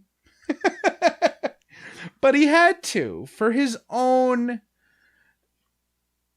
It's, I don't know how to describe it. He knows he shouldn't have come, but this is what he was here for. Yeah. Not only that, it gives him, it gives Creed this little message, basically. He basically is letting Creed know that there are things that are going to happen to this planet. I don't need to be here. I'm just here for fun. I'm here to get lucky. And so Creed knows this now. He knows that there's some kind of terrible thing that's going to happen here. So since he's stabbed, he's like, okay, I better go because I just got freaking stabbed. So he makes to leave, and he knows though that even though he's basically won, that he'd won before he even started. He didn't, like I said, he didn't even have to do this. He's also lost because his own little personal goal, his personal objective of the mission, was to crush the faith and the will of Cadia. And he hasn't done that. He failed at that. Yeah. Which I thought was really cool. Like that was a really cool, like, there's this small Pyrrhic victory, and 40K is just full of these Pyrrhic victories, especially for my orcs on the battlefield during tournaments. There's a little like aside between Greyfax and Celestine where Greyfax insists that Celestine will beg for death, yada yada yada. Oh yeah. I hate her so much. Now here's and I hate her even more because in a conversation between her and Trazen, we find out that Greyfax killed Inquisitor Valeria. Yeah. Because Valeria was always one to dabble in artifacts of kind of Xenos nature and to use those powers, to use that technology against the Xenos. And that's not always a popular thing. Yeah. And so this Ordo Hereticus Inquisitor, Greyfax, killed this Ordo Xenos Inquisitor Valeria, which we don't have a model for anymore. No, we haven't. I just thought that was really interesting. Yeah. Okay, so one of the things that happens that I really enjoyed, because every time Trazen now shows up, I look for him. We also discovered during this section that Trazen has decided that he was going to collect Abaddon as his Cadia prize. But Abaddon has taken off, he's teleported, he's gone away. So, will he take something else instead? We'll see pretty soon. Alright, so this area, one of the things that's interesting about this part of the book is all hell's breaking loose. Mm-hmm. I mean, they're basically pushing all the Blackstone Fortress rubble into the planet. And it's kind of a, what did I call it? An Age of Dinosaurs extinction level event. Or just another Tuesday in the grimdark of 40K. So there's lots of details about destruction of Cadia, including tidal waves, windstorms, earthquakes, cats and dogs living together, mass hysteria. So while this is all happening, pylons start shattering all over the planet. And that beam that was shrinking the Eye of Terror flickers and dies. The Eye of Terror pulsed anew and reached out to embrace sundered So Terra. Here's an interesting part where Call is very frustrated by the fact that what he describes as a 10,000 year chaos has been broken. So a chaos, in case you don't play Dungeons and Dragons, is it's a kind of a quest, but more of a task that is set upon someone at the behest of someone powerful. More of a pact, really. It's like and I'm wondering if it's a chaos, like a pact between him and the Veil Walker. Yeah. Or could it actually be a chaos set upon both of them, both the Veil Walker and the and Call by the Emperor himself? Yeah. Like something like a task meant to kind of protect the webway in some way, or to utilize the webway, or even to find out how these pylons work and develop technology which can be used to protect the Imperium from the warp. I don't know. There's a lot more questions than answers here right now. Yeah. And so I mean, clearly, especially in regards to Veilwalker, seems to have a lot of push and pull with Call. So I'm very interested to see how that relationship develops in the later books, and if we can get more information about how their partnership came about. Yeah. Now, the fact that we have Sisters of Silence coming up and the Custodes coming up, I think all of that may give us an answer very soon. Yeah, there's going to be some interesting stuff happening in Book 3, I believe. Mm-hmm. I just picked up Book 2 last night, so... Yeah, I haven't gotten it yet. We won't talk about it now, but it does look pretty cool. All right, so at this point, Call utters Cadia is lost. Throughout the book, Cadia stands is always being uttered, but this is the first time we see is lost. So the pylons have all been destroyed, and now the tendrils of the warp are able to caress Cadia. And demons start spilling forth from the warp, and because of the damage to the pylons, warp rifts begin appearing all over Cadia. Surviving Psychers are attacked by the warp and are possessed. Their former allies, the Imperials, are forced to kill them. Only the strongest Psychers are able to keep this at bay, and Greyfax finds the strength to repel the warp entirely.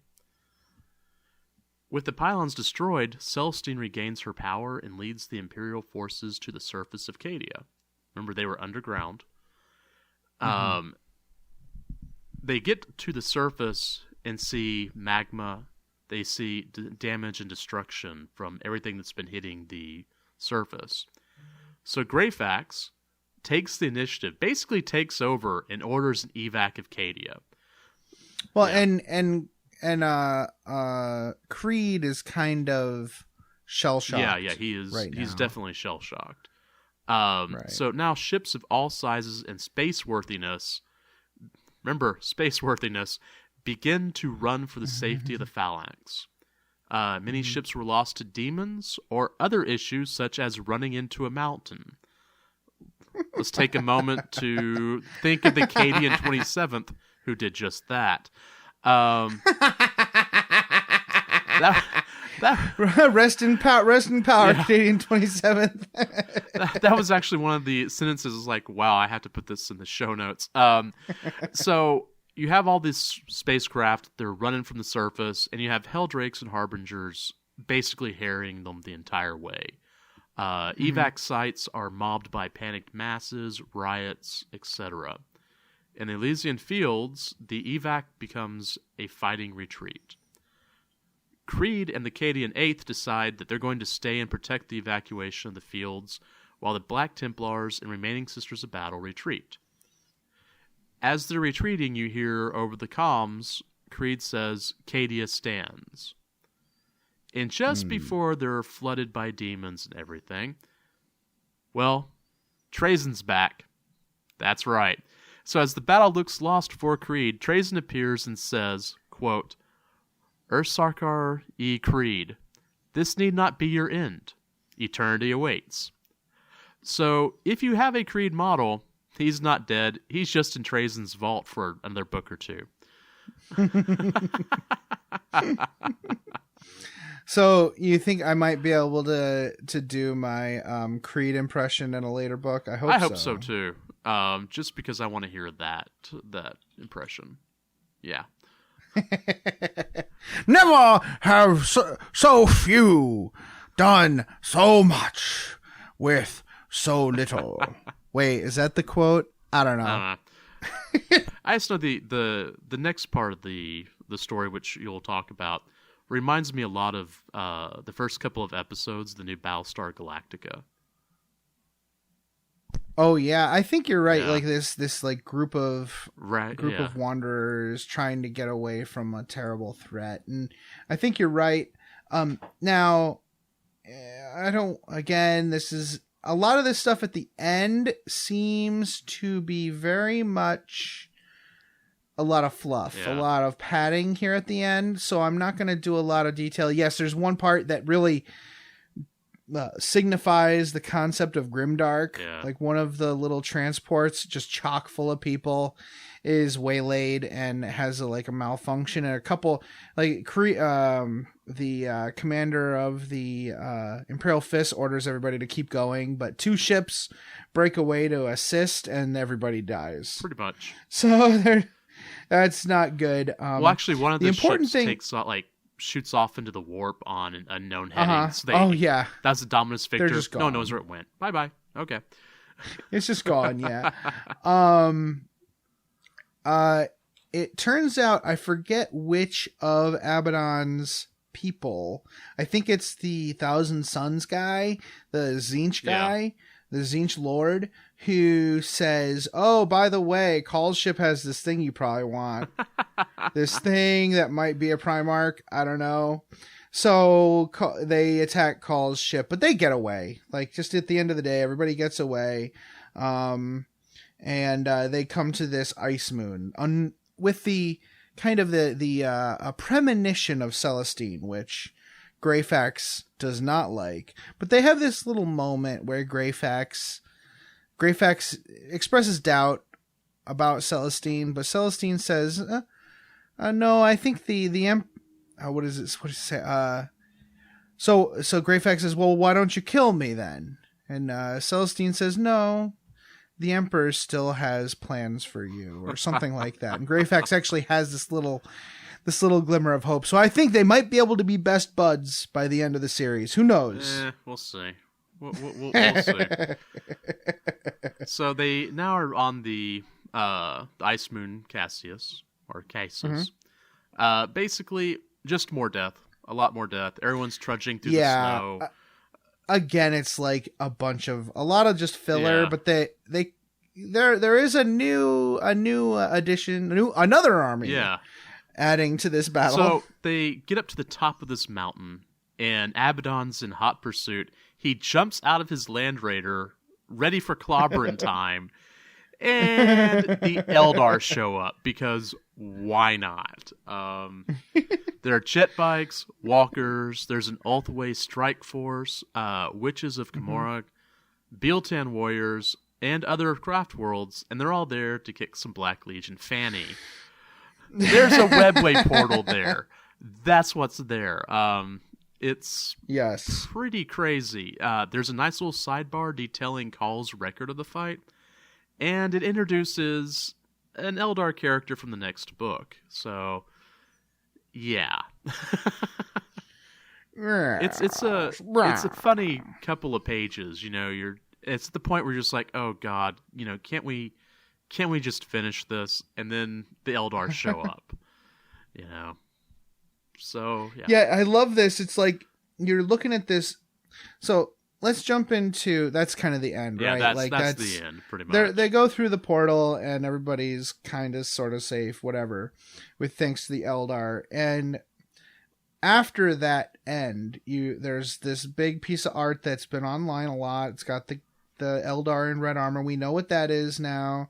It's got the Black Templars and the Sisters and the Inquisitor, which is interesting. But what I find more interesting are the models depicted in the upcoming, the pictures after that. Yeah. The next picture shows a combined force of Mechanicus, Black Templars, Uthway Eldar. Yeah. Like, really? So this is really, things are getting crazy, dude. Things are getting crazy. Like these alliances are absolutely intended, right? Yeah.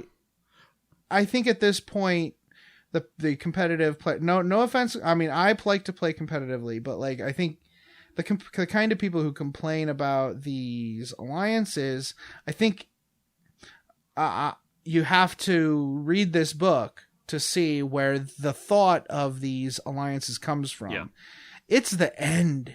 It is. Do you not hear the chimes at midnight? Yeah. Come the apocalypse. And I think we're at that point. So try to think about that when you see people taking these kinds of armies, because you're really talking about what culminates in the time of ending, which is what we've been talking about for the past couple months, and we will continue to talk about for the forthcoming year. I don't know how you feel about that, Jason, but I really think that that's very true. Yeah. Well, I mean, one thing that kind of strikes me is, first of all, in the fluff, the Blood Ravens have come across Biltan and Ulthway. That's and they haven't always fought each other. And so, before I moved down here, I'd actually painted some Eldar for Bill in Ulthway colors. And so I'm just looking at this going, he's got a great group to use in some of these battles. But yeah, right. And plus it's a fun paint scheme. I mean, it's black and ivory. It is really pretty. It's really pretty. It's a really pretty thing. Yeah, and I went through and did a really wild scheme with them. I mean, using just black and ivory, but all sorts of other stuff. But it's one of those things. I look at 8th edition's coming. I look at how Sigmar was, where you had all these other factions, and now they've been coalesced into like essentially 4 factions. And I'm wondering if something similar to that will happen in 40K. Not the nuking the whole system, but the factions might realign. Yeah. And I think that's really interesting because it is the apocalypse. I mean, it is. It stuff is, coming and out. I think it makes a lot of sense. And we already do have one mega faction, and that is the Agents of the Imperium. Yeah. So there's really precedent for it. Yeah. I think the Eldar and the Dark Eldar, they're already battle brothers. Yeah. And just like humans, they're Eldar. They're like, well, yeah, sure, these Dark Eldar may be my enemy, but in a lot of ways. But hey, at least they're not primitive Monkey. Yeah. So well, I've already taken a peek at the next book, and there's some formations that are a combination of Dark Eldar and Eldar. So that's I've never been particularly interested in doing Eldar, but there's some stuff in there that actually it's like, well, okay, maybe, maybe, So, yeah. Well, cool. I don't think I have anything to add to our discussion on this book. Yeah, I think that's... What about you? If you look through in the back of the book, not all of us, like I play Blood Ravens, they don't show up. But there's a lot of other Space Marine chapters that show up. I won't go into all of them, but, Black Templars, Howling Griffins, Nova Marines are in there, for those of you who love the Nova Marines. A bunch of Dark Angel successors, a bunch of them. Right. Marines Exemplars, a couple of them that I had not heard of or I rarely see names, like the Iron Snakes are there, and the there's some White Scars there, Raven Guard, blah, blah, blah.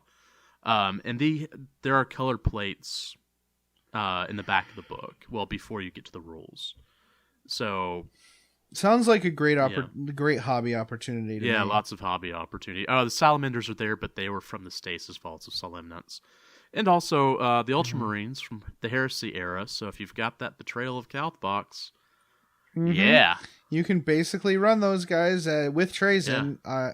That would be a great detachment. Trazen plus any other formation or detachment. Yeah, you basically showed up out of his Tesseract labyrinth. Actually, that's one of the missions. That sounds. I can't wait to play, or at least to read through these missions. We'll probably do the Orc versus Mechanicus mission because that seems almost too perfect for John and me. Yeah, that's actually perfect for you guys. Yeah. Okay, so we're gonna take a quick break, come back, and close out the show. Hey, Masters of the Forge listeners, are you looking to expand your Warhammer 40,000 gaming group? Do you want to start a 40k club in your area? Do you want the people you attract to be like-minded mofos? Do you want to advertise your YouTube channel? Or even attract more subscribers to your hobby blog or online community? Then what better way than to advertise on the Masters of the Forge podcast? All we ask of you is that you email us at mastersoftheforge@gmail.com or message us on Facebook with a full text of your advertisement, including the region in which you live and any contact information people can use to get a hold of you. We will have one of our many tech servitors read your advertisement on the air. We promise not to make fun of you. Though we can't always predict the actions of our servitors, you really can't find good help these days. No, you can't. Do you play more than one mini war game? Or do you like listening to shows which discuss other games and pan hobby topics? Combat Phase is a weekly podcast covering the whole hobby for gamers. We also interview a lot of Black Library authors. Join Kenny and Robert as they try to grow the hobby. Combat Phase, the best part of the game, is on iTunes and www.combatphase.com. Interested in the offbeat world of 40K? Is your bits box full of 20-year-old space elves? Have you ever searched for something out of production 40K on eBay? Well, hold on to your zotes and head over to Corsair Radio. It covers the full scope of the hobby, homebrew rules, fluff, campaigns, oddball models, and more. From Terra to the Eye of Terror, visit us at corsairradio.blogspot.com. That's corsairradio.blogspot.com. And we're back. So, thank you so much for listening to that episode. I had a nice time. Started off a little slow, but I think we got into some really great discussions throughout the episode. Yep. So next week we'll be talking about On the Tabletop. This was a really long episode, Jason. I'm sorry for the editing process. It'll get done. I'm not worried. Yeah. Yeah, we're good. Next week, like I said, we'll do the On Your Tabletop, talk about the missions and some of the units that appear here. That'll be a quick one. After that, I'm gonna see if I can't get that mission in and do an episode of Altar of War. Yeah. But if not, the next thing you'll hear from us will be we're gonna move right on to Book 2. The second book. Yeah. Book 2, yeah. Because we want to kind of get caught up. Other podcasts are starting to do these books, and I kind of feel like I don't want to be totally behind everybody. So, because I can't even, I don't want to even listen to them because I want to make sure my own ideas are. Oh yeah, because the ICs did it, didn't they? Yeah. The ICs did it, yeah, and they're so good. I don't want to be too influenced by. Yeah, I haven't awesome listened to theirs coverage. either, so. I'm excited that I can listen to it now because I hate waiting because that's one of those podcasts I immediately put. Yeah. Like if I'm listening to another podcast, I'm like, oh, I'm going to pause this because I'm going to listen to the ICs now because it's so good. Well, I have 2 episodes. It's so true. It's really true. I have 2 episodes of the Sons of Heresy that I need to finish up before I can wander over there. Those guys. Yeah, that's another one. Like, They started well. I mean, they have experience, right? So that means they're gonna automatically have one up on others. But like, yeah, they're doing a freaking amazing job. So I just like automatically put them to the front of the queue. God help me if Sons of Heresy and independent characters come on the same week. Like, I don't even know what to do with myself. All right, dude. So I guess next week is On Your Tabletop. Yep. But until then, play the game the way you want to. The way you want to. Yeah. Nailed it? Yeah. I'll sing like this because I think that's the way you sing. It's the 90s or early 2000s, and I think this is singing and talent, but it's not. Yeah, yeah.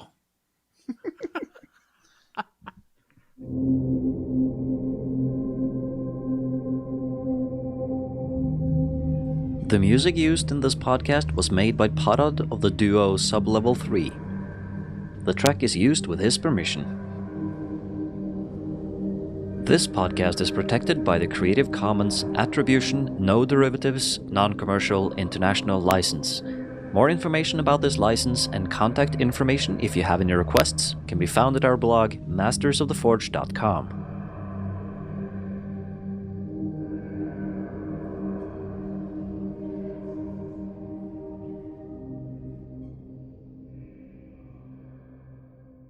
It's such a good feeling to play games your way. It's such a happy feeling 40K'ing away. And when you throw dice with story in mind, it's such a wonderful way to unwind.